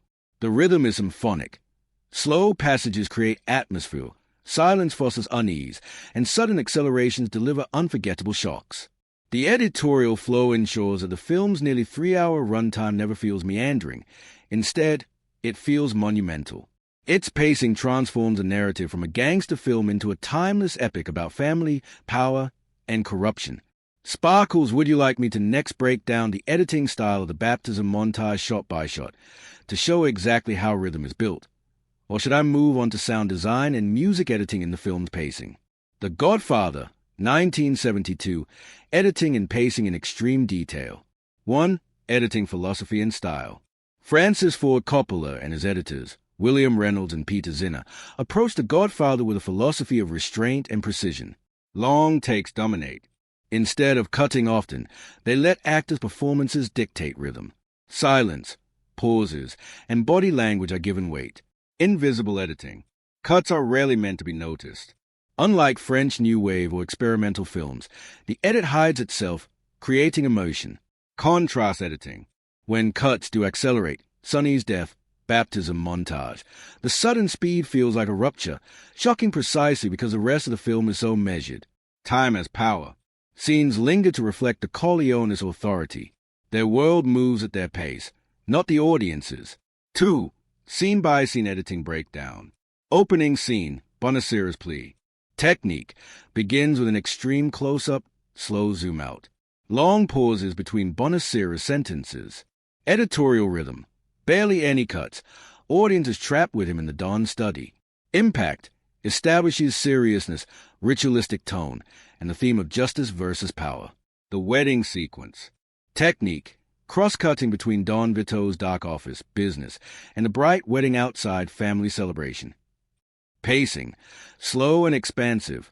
Nearly 30 minutes long. Editors don't rush introductions. Instead, they weave multiple threads. Impact. By lingering, the edit establishes a duality of the Corleones. Warmth outside, power inside. It immerses viewers in the family before introducing violence. Hospital sequence. Technique. Sparse cuts, long shots of empty hallways, footsteps echoing. Pacing. Stretched out unnaturally, forcing the audience into Michael's anxiety. Impact. Time feels frozen, mirroring Michael's fear and helplessness. The minimal editing creates dread more effectively than fast cutting. Restaurant assassination. Michael kills Salozzo and McCluskey. Build up, long unbroken shots of Michael sitting, barely cutting away. Time slows as he sweats, the audience trapped in his indecision. Climactic cut. Suddenly, rapid cuts. Michael shoots, drops the gun, walks away. Sound our edit sync. Train noise grows louder in sync with Michael's heartbeat, then cuts off at the moment of violence. Impact. The contrast between long stillness and sudden violence makes the scene unforgettable. The editing mirrors Michael's transformation, hesitant son into ruthless killer. Sicily interlude. Technique. Extended wide shots of landscapes, slower dissolves between scenes. Pacing. Much slower than the U.S. storyline. Impact. Editing deliberately slows down, giving a sense of exile and temporary peace. Viewers feel the distance from the violence of America until it finds Michael again. Sonny's death at the toll booth. Technique. Rapid-fire editing, multiple camera angles of bullets hitting Sonny. Pacing. Abrupt acceleration compared to the rest of the film. Impact. Violence is chaotic, shocking, and excessive. The fast editing reflects Sonny's hot-headed, reckless nature. He dies as violently as he lived. The Baptism Massacre. Climactic cross-cutting. This is perhaps the most famous editorial sequence in film history. Let's break it down. Setup. Michael attends his nephew's baptism. Long takes of the church ceremony establish calm ritual. Parallel action introduced. Editors begin cutting to hitmen preparing weapons, walking into locations, doors opening. Rising rhythm. As the priest asks Michael to renounce Satan, cuts between the church and assassinations grow quicker. Sound image clash. Organ music and priest words overlap with gunfire, blood, and screams. Crescendo. Murders peak as Michael accepts God. Resolution. Slow return to silence in the church. Michael's mask of piety remains intact. Impact. Editing transforms a series of killings into a spiritual and moral commentary. The rhythm doesn't just tell the story. It delivers Coppola's thematic punch. Michael is both Godfather in faith and Godfather in crime. Final scene. Kay watching the door close. Technique. Slow, deliberate cutting. Long pause on Kay's face as realization sinks in. Climactic cut. Michael's hand is kissed by Capos. Then the door closes slowly on Kay. Impact. The final edit is fatalistic, shutting Kay and the audience out of Michael's true world. The pacing here is cruelly calm. Violence has already happened. Now corruption is permanent. 3. How editing shapes emotion. Suspense. Minimal cuts and tense moments force the audience to stew in discomfort. Shock. Sudden bursts of fast editing break the rhythm, making violence feel raw. Irony. Cross-cutting, especially in the baptism, creates moral and thematic dissonance. Tragedy. Slow dissolves and drawn-out silences emphasize inevitability, making the story feel Shakespearean. 4. Critiques of pacing. Some modern audiences argue the wedding sequence could feel indulgent and overlong. The Sicily interlude slows momentum for viewers eager for crime drama. Yet these slow parts are intentional. They give the narrative its epic weight, contrasting family intimacy with bursts of brutality. 5. Overall impact. From a third-person perspective, the editing of The Godfather is not flashy but masterfully controlled. It manipulates time like a conductor leading an orchestra. Slow rhythms build gravity. Silences create unease. Bursts of violence shock the system. Cross-cutting delivers thematic depth. This balance ensures that its nearly 3-hour runtime feels not bloated but monumental, turning what could have been a standard gangster tale into a timeless cinematic epic. The Godfather, 1972, soundtrack and score in detail. 1. The role of music in the film. From a third-person perspective, the score of The Godfather acts as an emotional compass for the audience.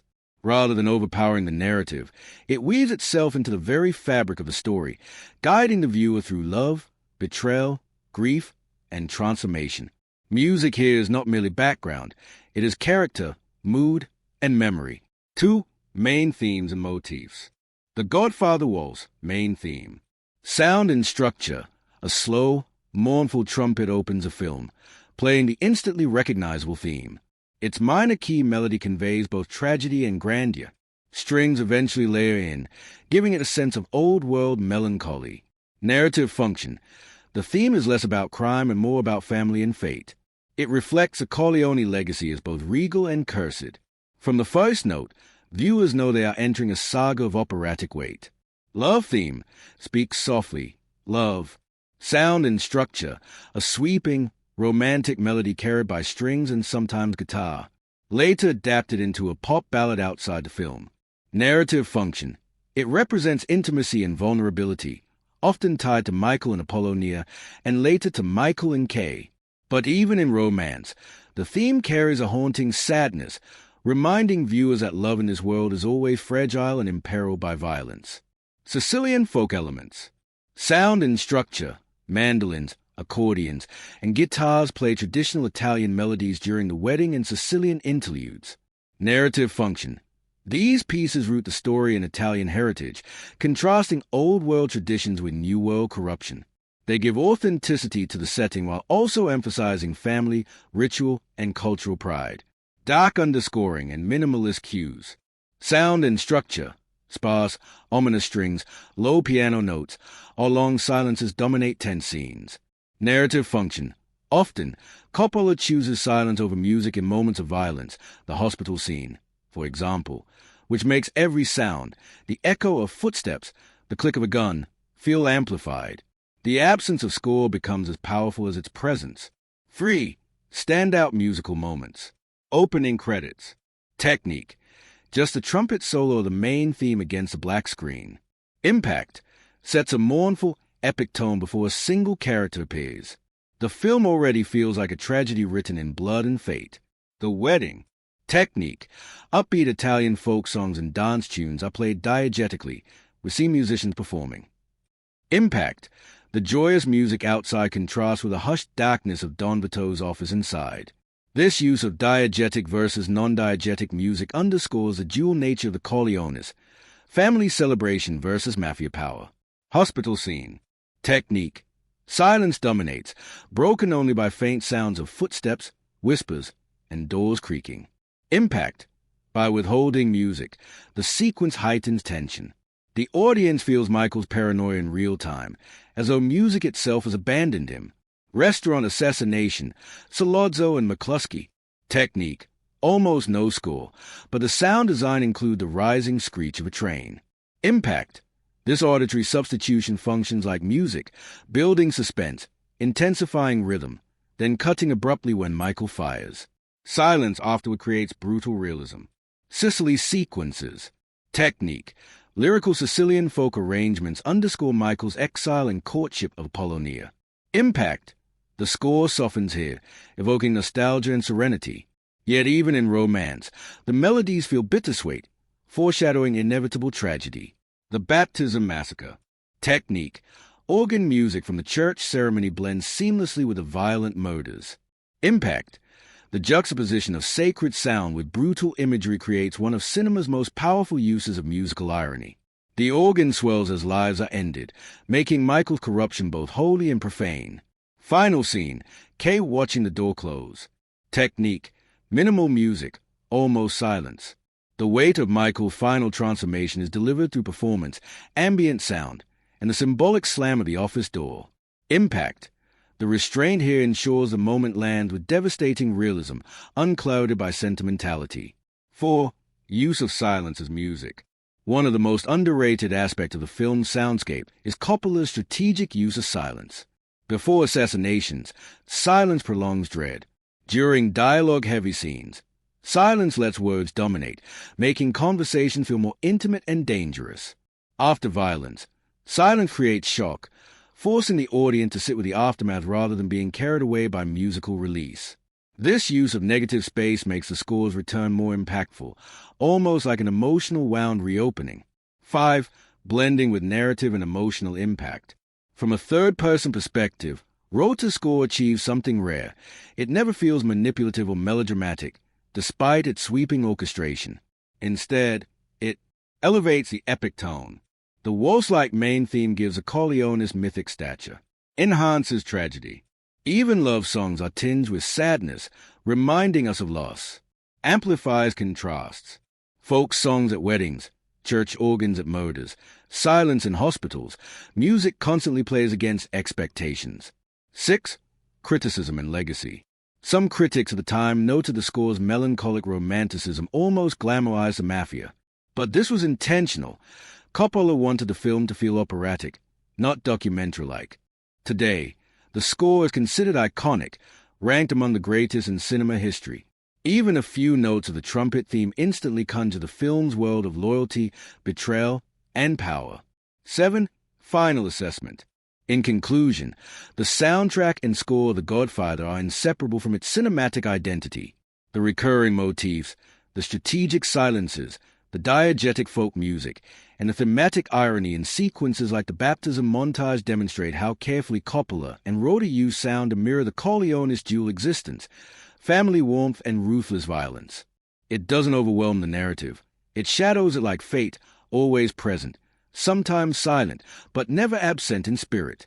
White right pointing backhand index, would you like me to create a track-by-track breakdown of the soundtrack album with context of where each piece appears in the film, so you can see how Rota structured the score against the narrative beats? The Godfather, 1972, themes and messages, deep third-person analysis. Overview. The Godfather is structured as a moral and cultural tragedy that uses a crime family saga to investigate power, loyalty, and the cost of survival.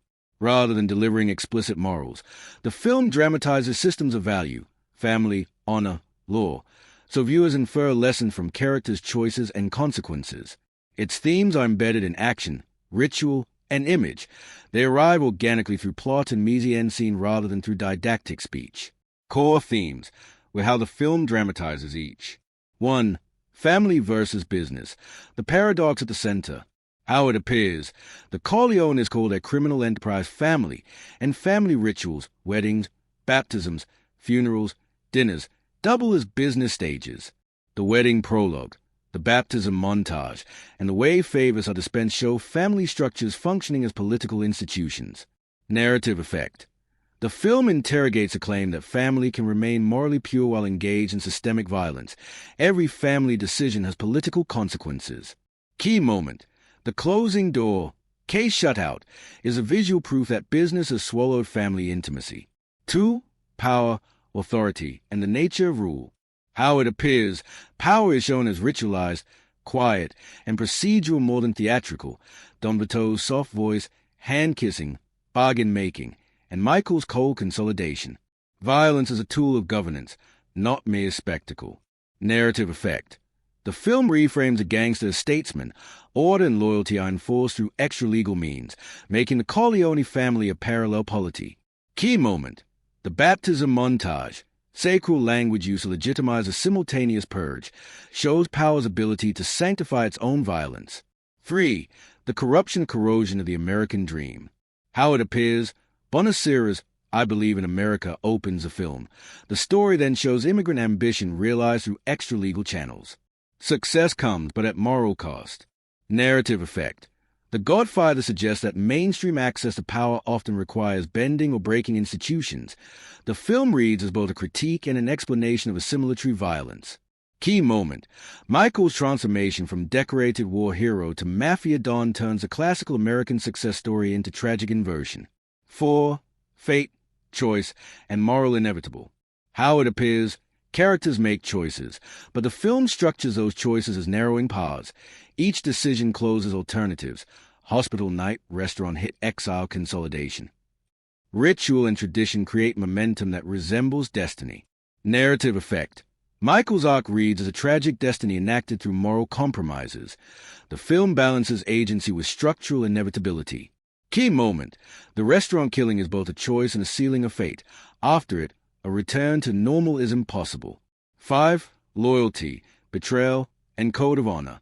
How it appears. Loyalty is currency, favors, silence, and ritual exchanges bind people. But loyalty is fragile. Betrayal comes from inside Tessio Carlo, and its exposure justifies executions. Narrative effect. The film complicates loyalty.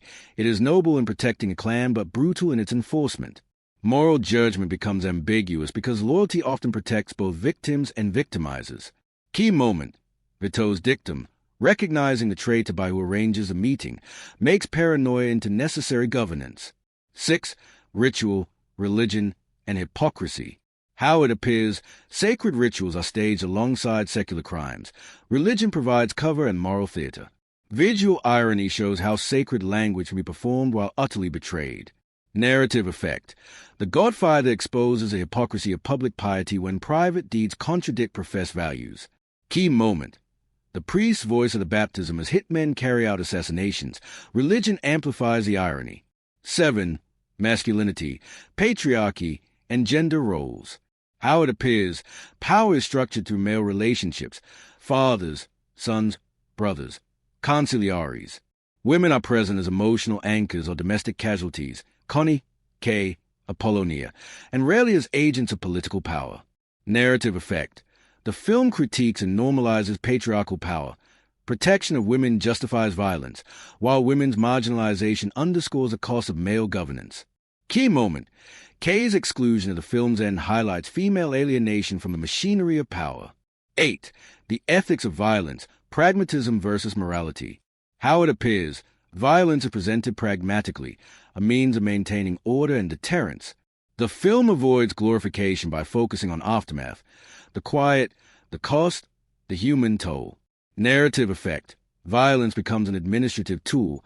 Its ethical status is ambiguous because it both protects and destroys. Key moment.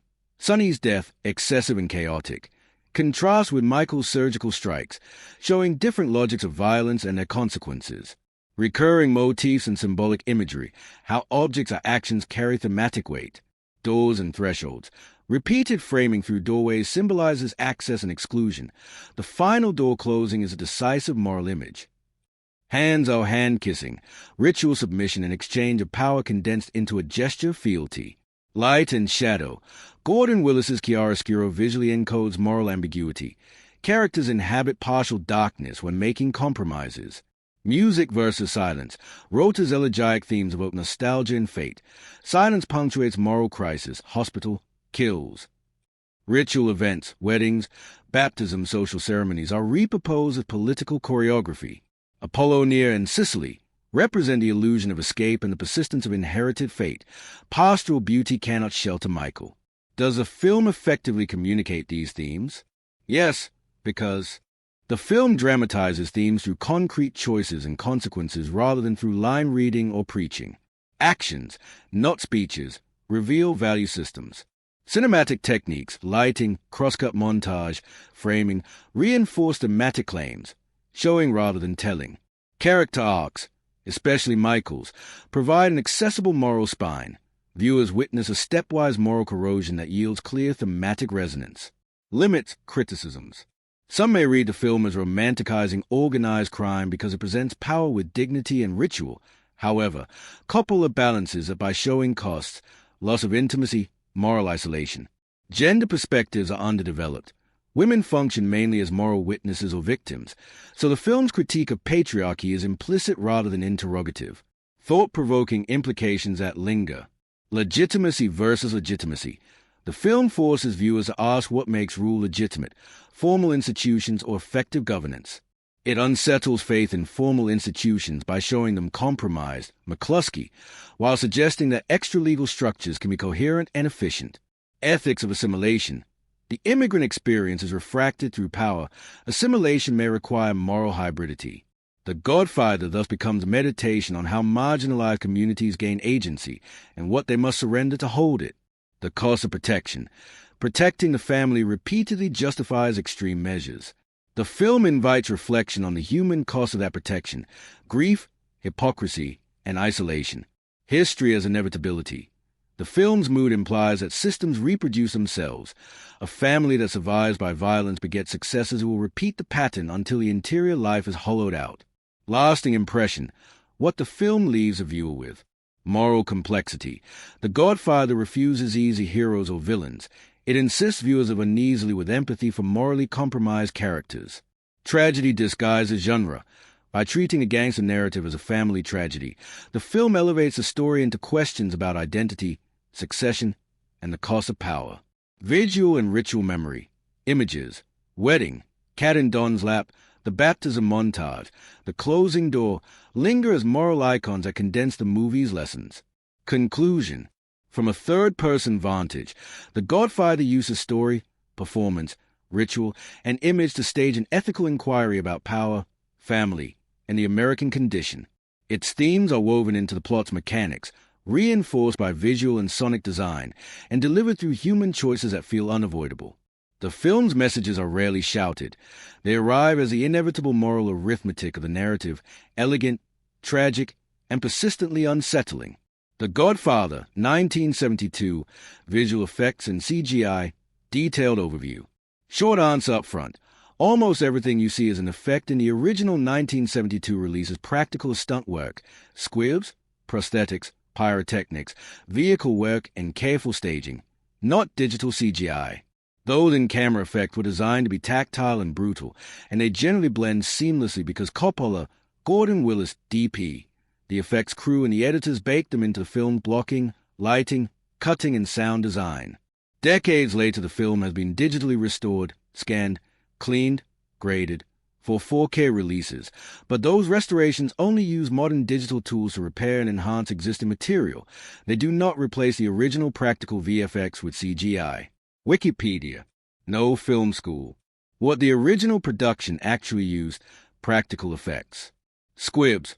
Blood packs like gun-hit devices. A famous Sonny toll booth ambush involved hundreds of squibs placed on the car, the toll booth, and on or around James Caan to create the 1,000-bullet look. Contemporary accounts and restoration materials describe the scene as being loaded with dozens or hundreds of charges and wiring under Caan's shoot, a massive, carefully timed practical pyrotechnic stunt. Reuters. Time. Pyrotechnics and car work. The car bomb that kills Apollonia and other vehicle or explosion shots was staged practically with real pyrotechnics, stunt driving, and practical debris. The production built sets, e.g., toll booths at Mitchell Field, and modified cars for the effects. Wikipedia. Makeup, prosthetics, and props, wounds, blood, the physical aftermath, and close-ups use practical makeup and prosthetics. A notorious practical prop. The severed horse head used in the film was a real head obtained via suppliers used for animal products, not a digital creation. Wikipedia. Why the practical effects blend so well on screen. Built into the camera coverage and lighting. Gordon Willis's low-key lighting and Coppola's blocking hide rigging and emphasized texture, cloth tearing, blood spray, shredded metal. So the effects read as physical events rather than added. No film school. One-take pragmatism and choreography. Many of those complicated sequences, Sonny's death, the restaurant hit, the car explosion, were carefully rehearsed so actors, camera, and pyros happen together. That choreography makes the result feel immediate and real. Wikipedia.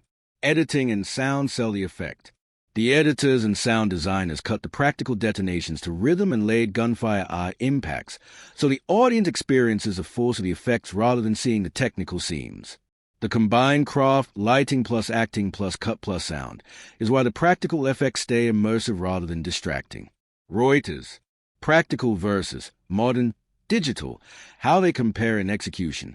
Realism and tactile quality. Practical squibs, real smoke, actual shattered glass, and physical blood debris produce irregular, three-dimensional motion and light reflection that the camera captures naturally. That physical randomness is hard to replicate perfectly in CGI, which can look clean or artificial if over-rendered. For The Godfather's gritty 1970s aesthetic, practical work served the film's tone far better than any hypothetical digital solution would have. Wikipedia. Risk and logistics versus safety and flexibility. Practical effect requires stunts, pyrotechnicians, rigging, and safety planning, and they can be dangerous, costly. Today, some productions replace squibs with digital muzzle flashes and CG blood for safety and repeatability, but many filmmakers still prefer practical hits where possible because of the realism. Industry articles or historical write-ups note both the visceral payoff of squibs and the growing move toward digital replacements for safety. Wikipedia. When digital helps now, modern VFX workflows can augment vintage practical work, remove visible rigging, fill in continuity gaps, stabilize plates, or enhance an effect subtly. But wholesale replacement of the original practical stunt with CGI would likely reduce the visceral impact in scenes like Sonny's ambush and would also be anachronistic to the film's aesthetic. No film school. Notable sequences, what was done and why it works. Sonny's toll booth ambush, achieved with specially pre-drilled holes. Squibs in the car toll booth and wiring under Caan's chute. Visual chaos, real spray, and practical debris are edited to feel overwhelming. The sheer scale of squibs, reports vary but contemporary accounts describe hundreds, is what sells a carnage. Reuters. Time. Michael's restaurant killing. Less explosive FX. It's tension built with staging, props, and blanks. The horror is in the execution and the aftermath, not VFX spectacle. That choice keeps the moment intimate and brutal. Wikipedia. Apollonia's car explosion. Sicily practical pyrotechnic demolition staged on a location car. Again, real fire, debris, and editing make it immediate and emotionally devastating. Wikipedia. Horsehead scene and other props. Practical prop work. The head used in production was real, procured via suppliers used by the industry at the time, which is why the shot registers with such visceral disgust. Wikipedia. Restoration and modern digital work. What was done after 1972.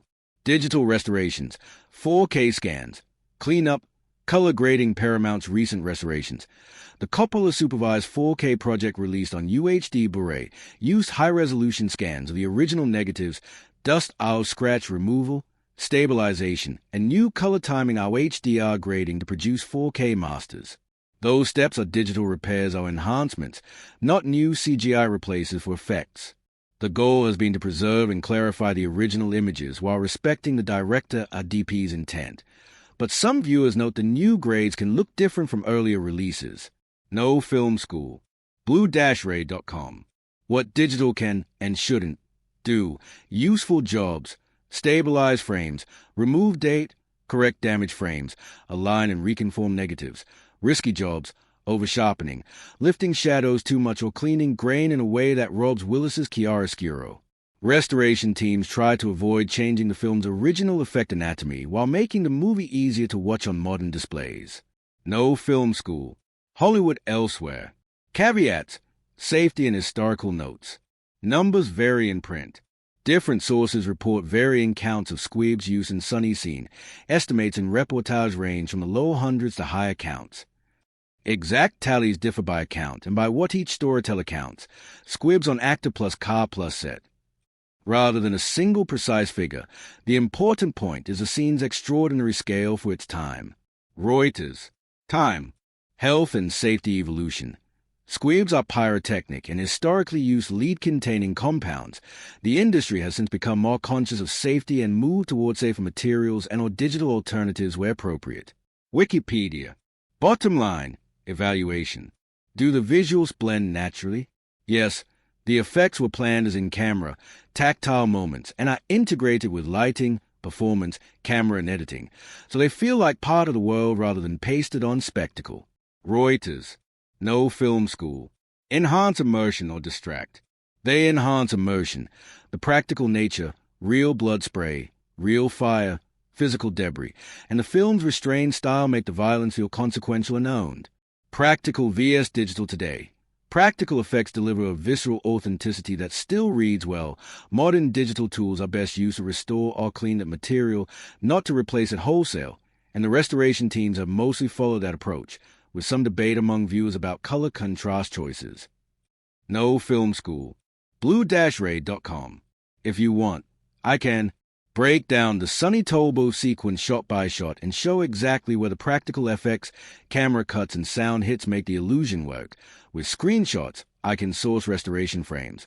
Or summarize the restoration process step by step, what scanning, dirt removal, grain management, and color timing involved, with notes on how those steps affect the look of practical effects. Design philosophy at work. The film's environments are built around two complementary aims: authenticity and period anchoring.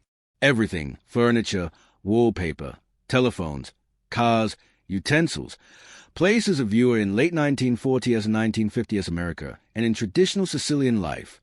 Narrative symbolism. Sets serve meaning. The Don's dark study equals secrecy and power. The bright wedding courtyard equals public ritual.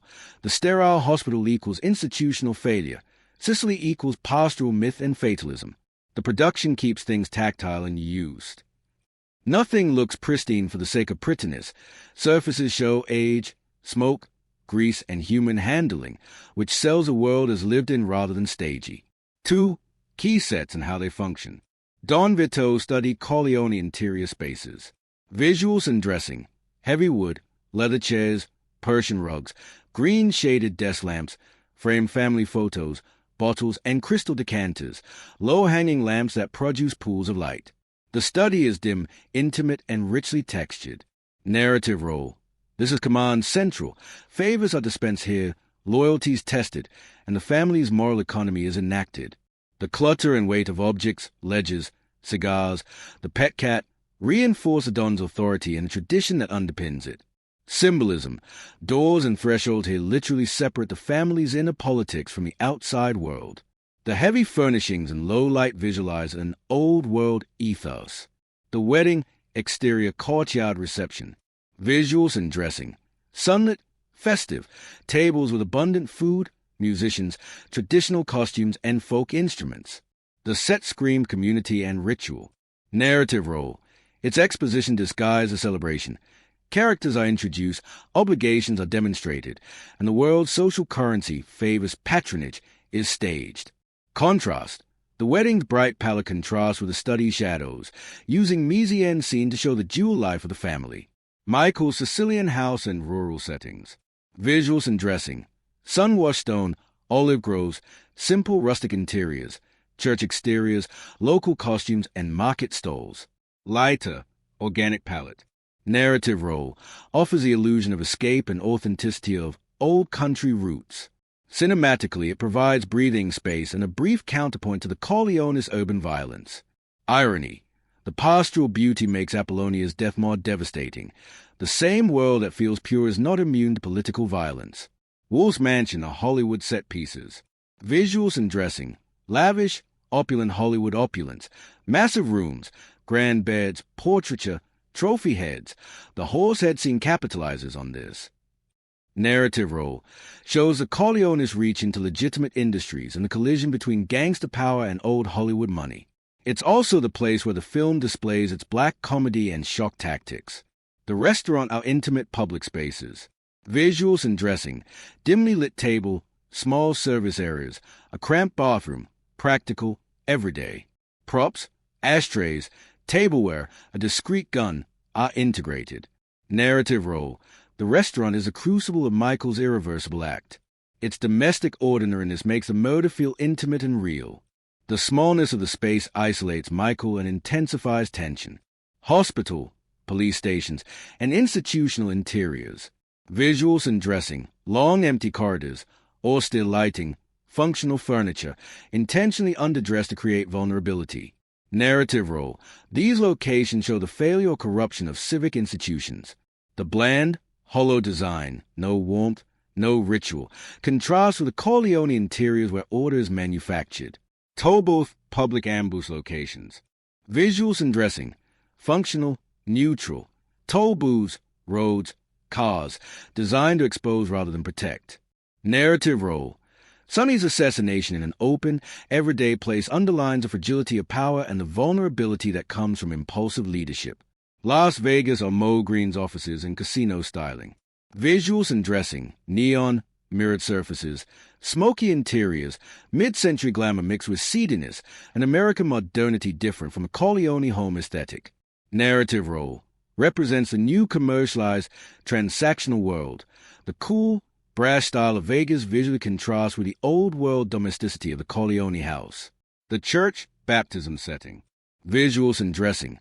Candles, statuary, ritual objects, a sense of formal sacred space, but framed against a montage of murders. Narrative role. The church's classical interior becomes the ironic stage for Michael's consolidation. Sacred rites are juxtaposed with profane violence. 3. Studio sets versus on-location shooting. Studio control. Interiors, many of the most symbolic interiors, the Dawn study, some family rooms, Wolf's interiors, are either built on stages or heavily dressed sets. This grants control over lighting crucial for Willis's chiaroscuro and camera blocking, allowing production designer to craft visual meaning precisely. On-location realism. Exteriors in Sicily streets, courtyards, and Sicilian exteriors were shot on actual locations or carefully dressed exteriors. These give verisimilitude. Crowds, local architecture, and natural landscapes root the film in reality and convey cultural specificity. The mix of controlled studio interiors and real exteriors produces a credible world that still reads cinematically. 4. Props, set dressing, and the small things that matter. Recurring props as character. The cat, hand-kiss rituals, crystal decanters, rosary beads, wedding food, cannoli, telephones, handguns. Each object is used to communicate class, ritual, intimacy, or threat. Surface detail. Cigarette ash, coffee cups, scuffed furniture, faded wallpaper, fingerprints, and worn upholstery make places feel lived in. These micro details reward close looking and make the environment psychologically convincing. Period vehicles and signage. Cars, radios, phones, and clothing anchor time and enhance audience suspension of disbelief. 5. How set design supports story and character. Power and scale. Large, low rooms with heavy furnishings emphasize institutional weight and hierarchy. Small, cramped spaces underscore vulnerability or morally decisive moments. Intimacy versus formality. Domestic touches, family photographs, children's toys, humanize characters even while the same rooms host brutal deals. This doubling makes the moral compromises feel personal. Thresholds and framing. Doors, windows, and archways are repeated motifs. Set design makes those thresholds literal props for exclusion or entry. Final door closing becomes an image of moral exile. 6. Collaboration with cinematography, costume, and sound. Lighting integration. Gordon Willis's preference for pools of light and shadow depends on heavy set dressing. Lamps, curtains, and furniture create the practical light sources the DP used. The design's texture reacts to selective lighting to produce the iconic chiaroscuro. Costume synergy. Costumes, suits, dresses, uniforms sit in the design spaces and inform social rank. Wardrobes and set colors were coordinated to shape mood, earth tones in the Corleone home, lighter palettes in Sicily. Sound and diegetic elements. Kitchens, musicians at the wedding, church organs. Production design accommodates choreography for diegetic music and noises that are narratively important. 7. Geographic and cultural layering. Urban New York. Crowded streets, tenements, private clubs, and offices portray immigrant community life and the socio-economic geography the Corleones inhabit. Sicily. The rural architecture and church plazas emphasize tradition, lineage, and a different pace of life. They also provide mythic resonance for Michael's roots. Transnational reach. Settings from New York to Vegas to Sicily visually map the Corleone family's expanding sphere. Each locale carries its own social code and aesthetic. 8. Practical constraints and creative problem-solving. Making a period world in the 1970s, production designers relied on thrift, prop sourcing, and dressing real locations, closing modern storefronts, removing anachronisms to recreate the late 40s or the 50s look convincingly. Economy of detail. Not every set is fully dressed. Key foreground elements are richly detailed because the camera and audience eye will read them, while background are suggested control budget without losing believability. 9. Visual highlights and memorable set moments. The Study with a Cat. A single image that encapsulates paternal control and the casual intimacy that masks lethal power. The Wedding Courtyard. A cinematic classroom of how ritual and business overlap. The Restaurant Bathroom. Small, ordinary room that becomes a stage for a turning event. The Toll Booth Ambush. A banal public lockers turned into an execution ground. Design here amplifies vulnerability. Sicilian vistas in Apollonia's garden. Pastoral brightness that heightens tragedy when it's violated. 10. Overall evaluation. From a third-person perspective, the set design and locations of The Godfather are exemplary because they create a convincing historical world that feels lived in. Use contrast, light, dark, opulent, earthy, interior-exterior, to encode theme. Provide symbolic architecture, doors, thresholds, study versus courtyard, that reinforces narrative motifs. Actively support camera blocking, lighting, and performance rather than merely decorating shots. Production design doesn't shout, it whispers, and those whispers tell much of the story.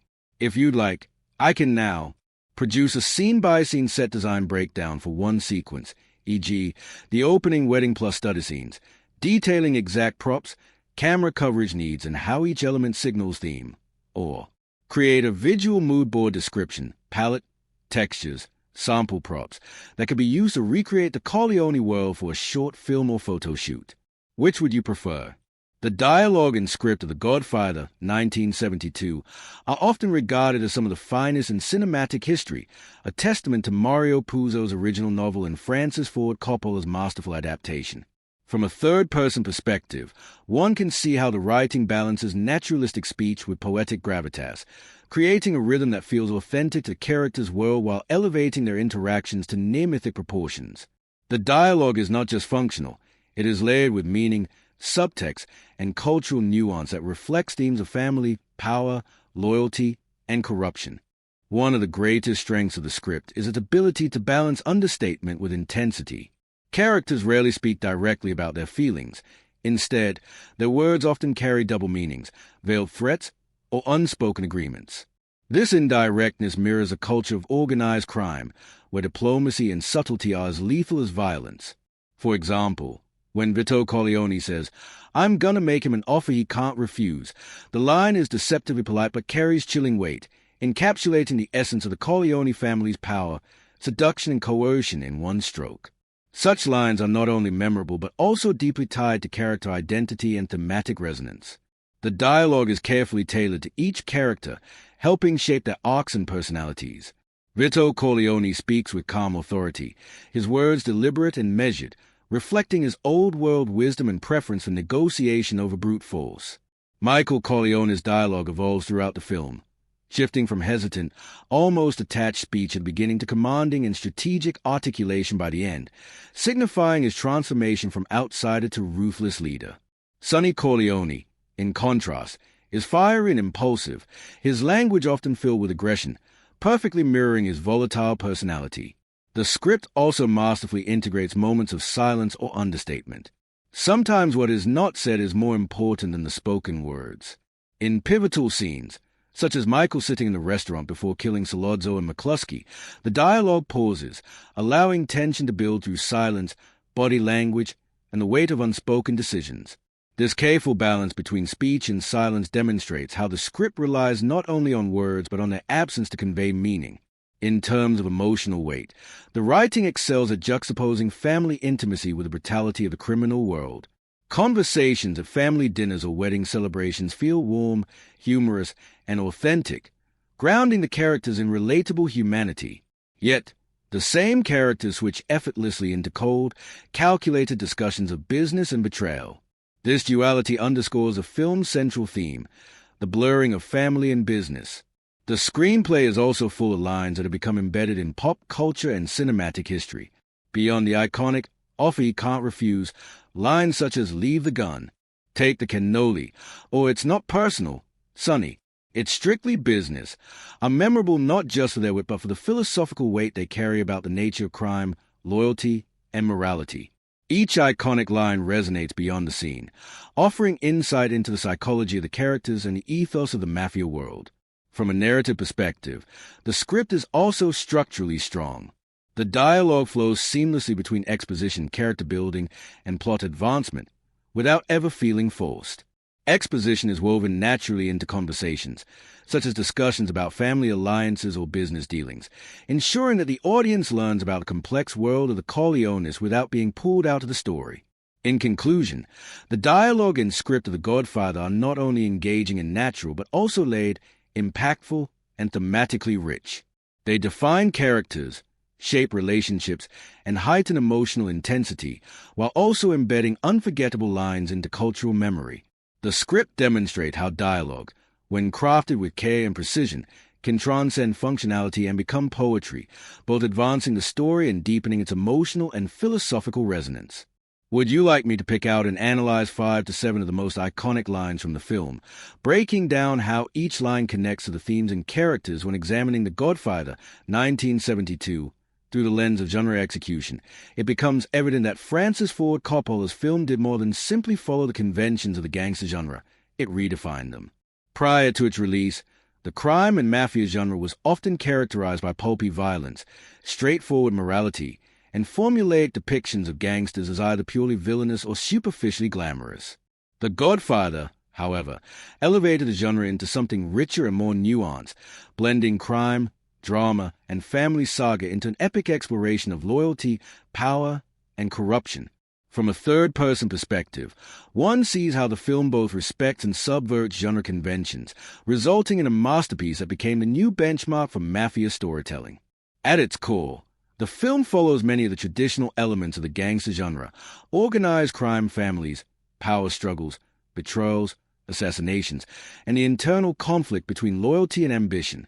These conventions are present in the rivalries between the Corleones and other crime families, in the violent set pieces such as a restaurant assassination or the toll booth ambush, and in the intricate world of business negotiations disguised as criminal dealings. Yet, where The Godfather breaks away from cliché is in its treatment of these elements not as surface spectacle, but as deeply human drama. Violence is not sensationalized but contextualized, serving as an extension of family dynamics and business necessity rather than gratuitous entertainment. The film introduces fresh ideas by emphasizing the duality of family and crime. Rather than portraying the mafia as an alien underworld, Coppola presents it as an extension of family tradition, loyalty, and the pursuit of security and respect. Weddings, baptisms, and family dinners are interwoven with scenes of contract killings and betrayal, creating a juxtaposition that transforms a gangster film into an operatic family epic. This blurring of domestic intimacy with brutal violence was a revolutionary approach for its time, giving the genre a thematic depth that transcended the limits of crime drama. Another way The Godfather subverts convention is through its character focus. Traditionally, gangster films centered on protagonists who embrace crime from the outset, often rising and falling in a straightforward cautionary tale. Michael Corleone's arc, however, begins with his rejection of the family business. He is a good son, a war hero detached from the mafia lifestyle. His gradual transformation into a ruthless Don not only provides a tragic character study, but also redefines the genre's narrative possibilities. The slow burn of his moral corruption carries far more emotional impact than the meteoric rise and fall arcs typical of earlier gangster stories like Little Caesar or Scarface, 1932. In terms of balancing its genre elements, The Godfather demonstrates remarkable control. The film is primarily a drama, steeped in themes of loyalty, betrayal, and power, but it balances its weightiness with moments of suspense, subtle humor, and bursts of shocking violence. The suspense is palpable in scenes like Michael retrieving the gun from the restaurant bathroom, where every second of silence tightens attention. Humor arises in natural, understated ways, often in family moments, such as Clemenza's famous quip, "Leave the gun, take the cannoli," which lightens the mood while still reinforcing the grim normalcy of mob life. The action is sparse compared to modern crime thrillers, but when it comes, such as the brutal toll-booth assassination of Sonny, it lands with devastating impact, precisely because the film has built such strong emotional investment. Another fresh contribution of The Godfather to its genre is its pacing and scope. Rather than relying on constant action to keep audiences engaged, it employs a deliberate, almost operatic pace that allows character development, thematic layering, and atmosphere to take center stage. This slower rhythm sets it apart from fast-paced crime thrillers and instead situates it in the realm of high drama, more akin to Shakespearean tragedy than conventional gangster fare. Thematically, The Godfather also subverts genre expectations by humanizing the criminals while simultaneously exposing the moral rot beneath their power. Earlier gangster films often portrayed mobsters as either romanticized anti-heroes or corrupt villains destined for downfall. Coppola's vision complicates this binary by showing the Corleones as both loving family members and ruthless killers. This complexity deepens the genre, forcing audiences to grapple with conflicting sympathies, admiration for the family's loyalty and disgust at their methods of preserving it. In conclusion, The Godfather, 1972, does not merely follow gangster genre conventions, it transcends them. It respects the essential elements of organized crime storytelling while reshaping the genre into something grander, fusing action, suspense, humor, and drama into a layered exploration of power and family. By introducing fresh ideas, such as Michael's tragic transformation and the interweaving of domestic and criminal life, the film redefined the genre for generations. Rather than being trapped by cliches, it set the gold standard, making the gangster film not just popular entertainment, but a work of art that could explore universal human themes. Would you like me to compare The Godfather's genre execution directly with earlier gangster classics like Scarface, 1932, and later ones like Goodfellas, 1990, to show how it sits in the evolution of the genre? When looking at The Godfather, 1972, through the lens of social and cultural commentary, it becomes clear that the film is far more than a crime saga. It is a layered reflection of American society, politics, and the immigrant experience. Francis Ford Coppola and Mario Puzo wove into the narrative themes of power, assimilation, corruption, and family loyalty, presenting a story that resonates deeply beyond the world of organized crime. From a third-person perspective, one can see that the commentary never feels forced. Instead, it emerges organically from the characters' choices, the family's struggles, and the juxtaposition between public respectability and private brutality. At its foundation, The Godfather is a meditation on the American dream. The Corleone family embodies the immigrant's pursuit of success, security, and recognition in a society that often marginalizes outsiders. Vito Corleone's rise from a poor Sicilian refugee to one of the most powerful men in America reflects both the promise and the corruption of that dream.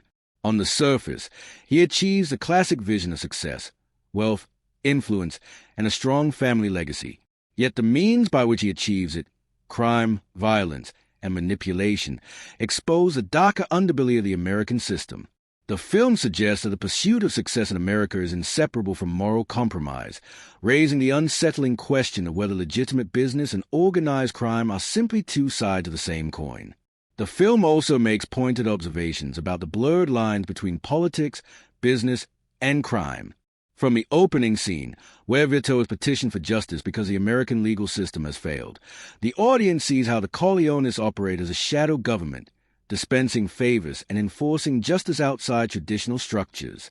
As the story unfolds, senators, judges, and police officers are shown to be just as corrupt as mob bosses, highlighting the pervasive nature of systemic corruption.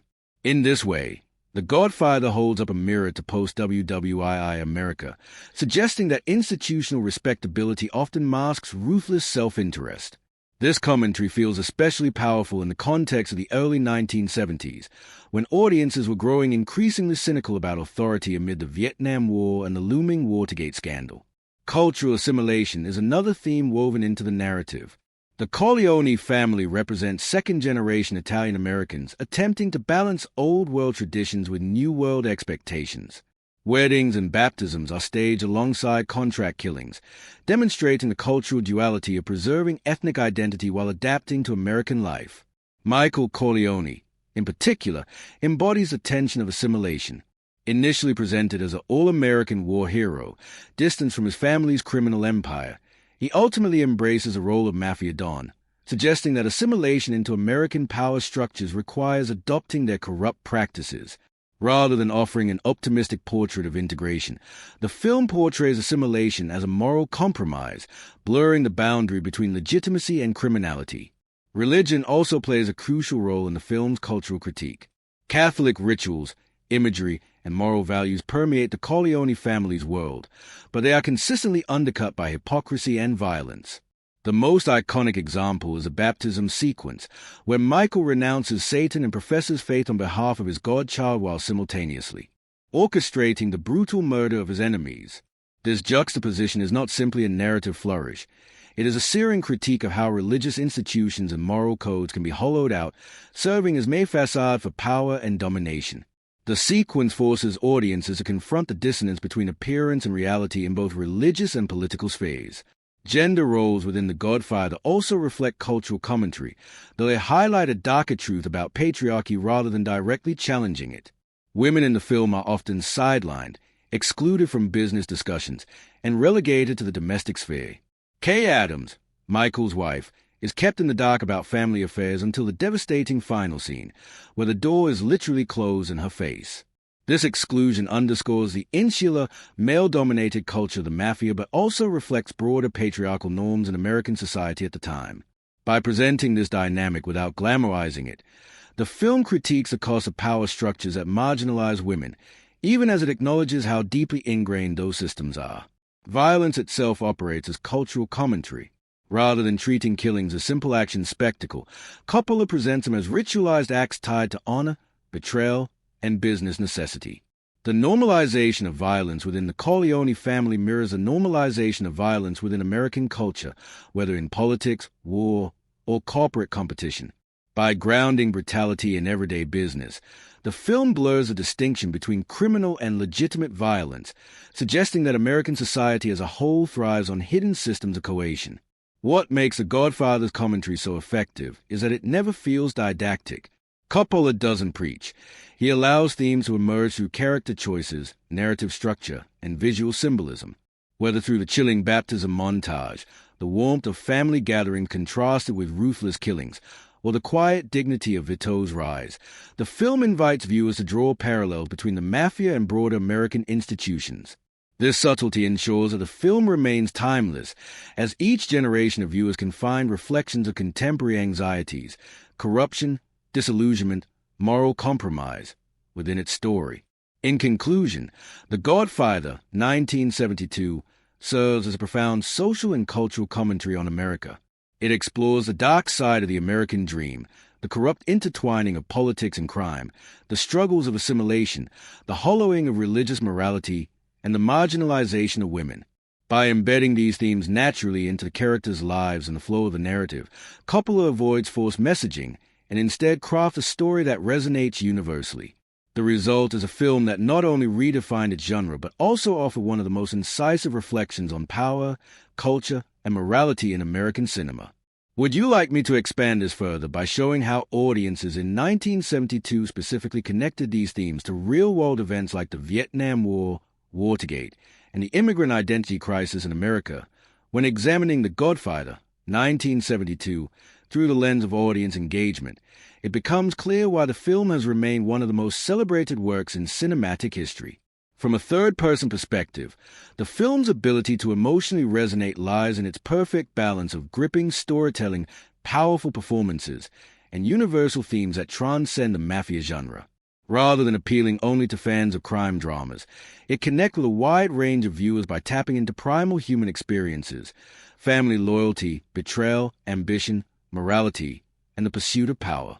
Audiences are drawn in immediately with a famous opening scene, a close-up of Amerigo Bonacieux confessing his grief to Don Vito Corleone at his daughter's wedding. This scene is not only iconic in terms of dialogue, but also in its intimacy, pulling viewers into a world where power and compassion intertwine in unsettling ways.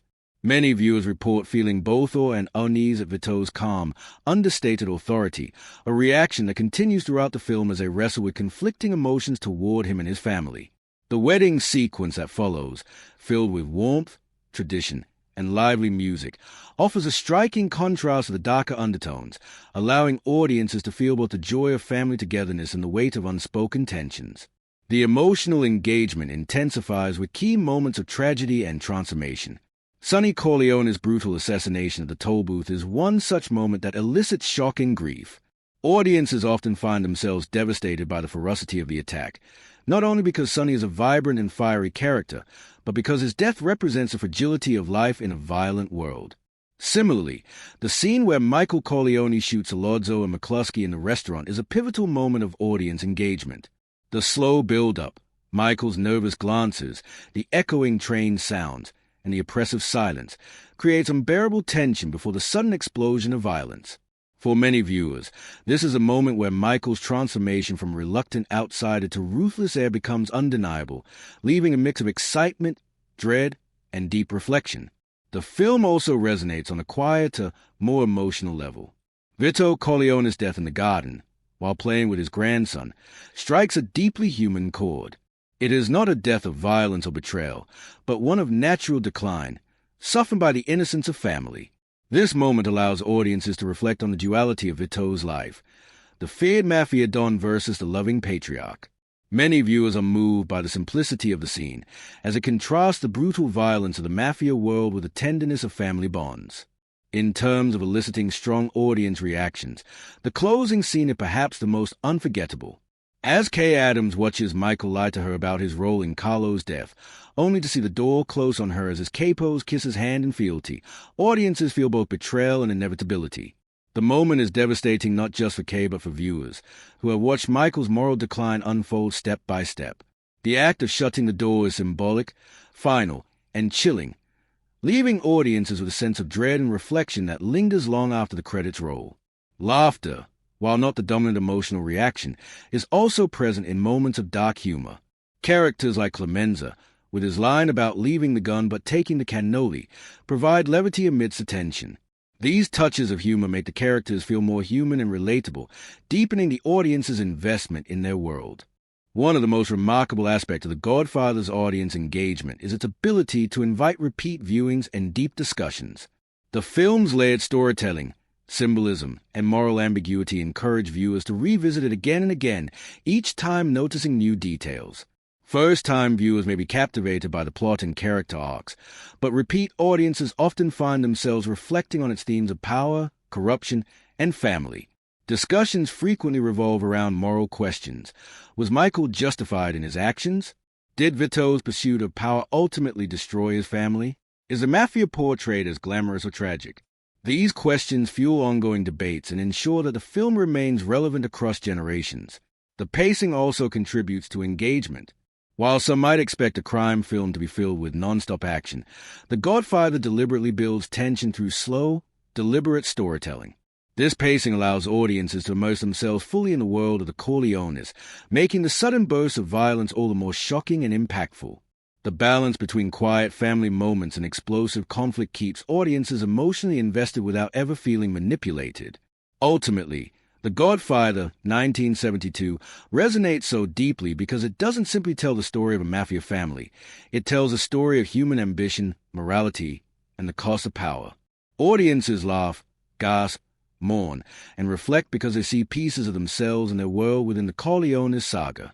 The film engages both the heart and the intellect, ensuring it plays not only as entertainment but as a cultural touchstone that continues to provoke strong emotional responses and critical discussions.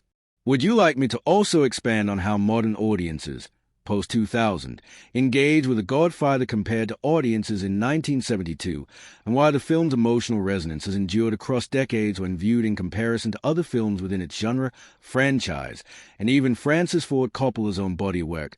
The Godfather, 1972, stands as a landmark achievement that not only redefined the gangster genre but elevated it into the realm of high art. From a third-person perspective, its impact becomes evident when one considers how it diverged from earlier gangster films, shaped the future of its sequels, and cemented Coppola's reputation as one of the greatest filmmakers of his generation. Comparison within the gangster or crime genre. Prior to The Godfather, most American gangster films were characterized by a faster pace, moral clarity, and a focus on the rise and fall structure of their criminal protagonists. Classic films like Little Caesar, 1931, The Public Enemy, 1931, and Scarface, 1932, painted gangsters as cautionary figures, charismatic but doomed anti-heroes whose stories were meant to highlight the destructive nature of crime. These films tended to be pulpy, thrilling, and often exaggerated, appealing to audiences' fascination with the outlaw lifestyle while reaffirming traditional moral values by punishing the criminal in the end. The Godfather disrupted this formula by giving unprecedented nuance to the Mafia world. Coppola's film portrayed the Corleone family not as one-dimensional villains, but as complex human beings driven by loyalty, love, and survival instincts. It blurred the line between morality and corruption, allowing audiences to empathize with men who commit ruthless acts. Unlike the earlier rise and fall stories, The Godfather offered a multi-generational saga where the focus was on continuity, legacy, and the transformation of Michael Corleone rather than a singular tragic downfall. This shift elevated the gangster genre into the realm of Shakespearean drama, making it as much about family dynamics and personal transformation as it was about violence and power. Comparison to other 1970s films. The 1970s is often regarded as a golden age of American cinema, with directors like Martin Scorsese, Sidney Lumet, and William Friedkin pushing boundaries in storytelling and style. Films like Mean Streets, 1973, Serpico, 1973, and Dog Day Afternoon, 1975, offered gritty realism and moral ambiguity.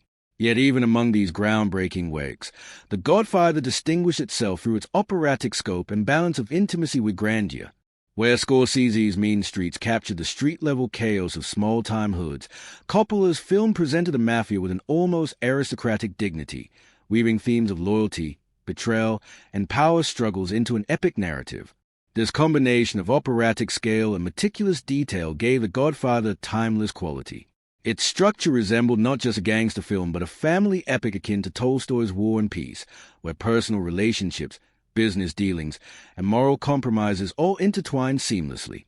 In doing so, it broadened the appeal of the crime drama, ensuring that audiences who might not ordinarily watch a gangster picture were nonetheless captivated by its universal themes. Comparison within the Godfather franchise. Within its own trilogy, the first Godfather film holds a special place as both the foundation and the benchmark against which the sequels are measured. The Godfather Part II, 1974, expanded the narrative ambitiously, blending Michael's consolidation of power with Vito's origin story. While many consider Part II equal to, or in some respects greater than, the original, the first film remains unparalleled in its clarity and emotional impact. It presents the perfect arc of Michael's descent into power, capturing both the tragedy of his transformation and the inevitability of his choices. By contrast, The Godfather Part III, 1990, while thematically ambitious, is often seen as less cohesive and less powerful than its predecessors. This contrast only highlights the brilliance of the 1972 original, which balanced all of its elements, character development, pacing, performance, and theme, with near perfection.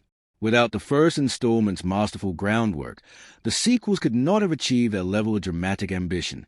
Comparison to Francis Ford Coppola's filmography.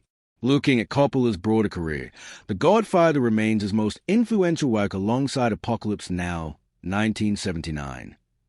While Apocalypse Now brought epic scope to the war film, The Godfather redefined what was possible in the gangster film. Both works share Coppola's fascination with power, corruption, and the human cost of ambition, but The Godfather is perhaps the more emotionally accessible of the two, grounding its operatic themes in the relatable foundation of family life. Other Coppola films, such as A Conversation, 1974, demonstrate his skill at intimate, character-driven storytelling, but none balance intimacy and grandeur as successfully as The Godfather. It remains a definitive work in his filmography because it perfectly embodies his strengths, layered characters, a deep moral core, and a willingness to challenge genre conventions. Breaking the mold versus. Following formula. In terms of genre conventions, The Godfather both follows and subverts expectations. It embraces some familiar elements, the Mafia violence, the codes of honor, the inevitable betrayal, but it subverts them by emphasizing patience, subtlety, and moral complexity over sensationalism. Coppola's refusal to glamorize violence, each act of brutality is sudden, shocking, and meaningful rather than gratuitous, sets the film apart from more formulaic gangster movies. In doing so, the film introduced fresh ideas that reshaped audience expectations of the crime genre.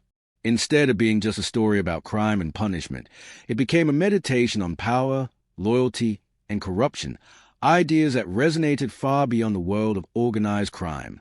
This innovation ensured that The Godfather not only fit within the gangster genre but transcended it, making it a cornerstone of American cinema as a whole.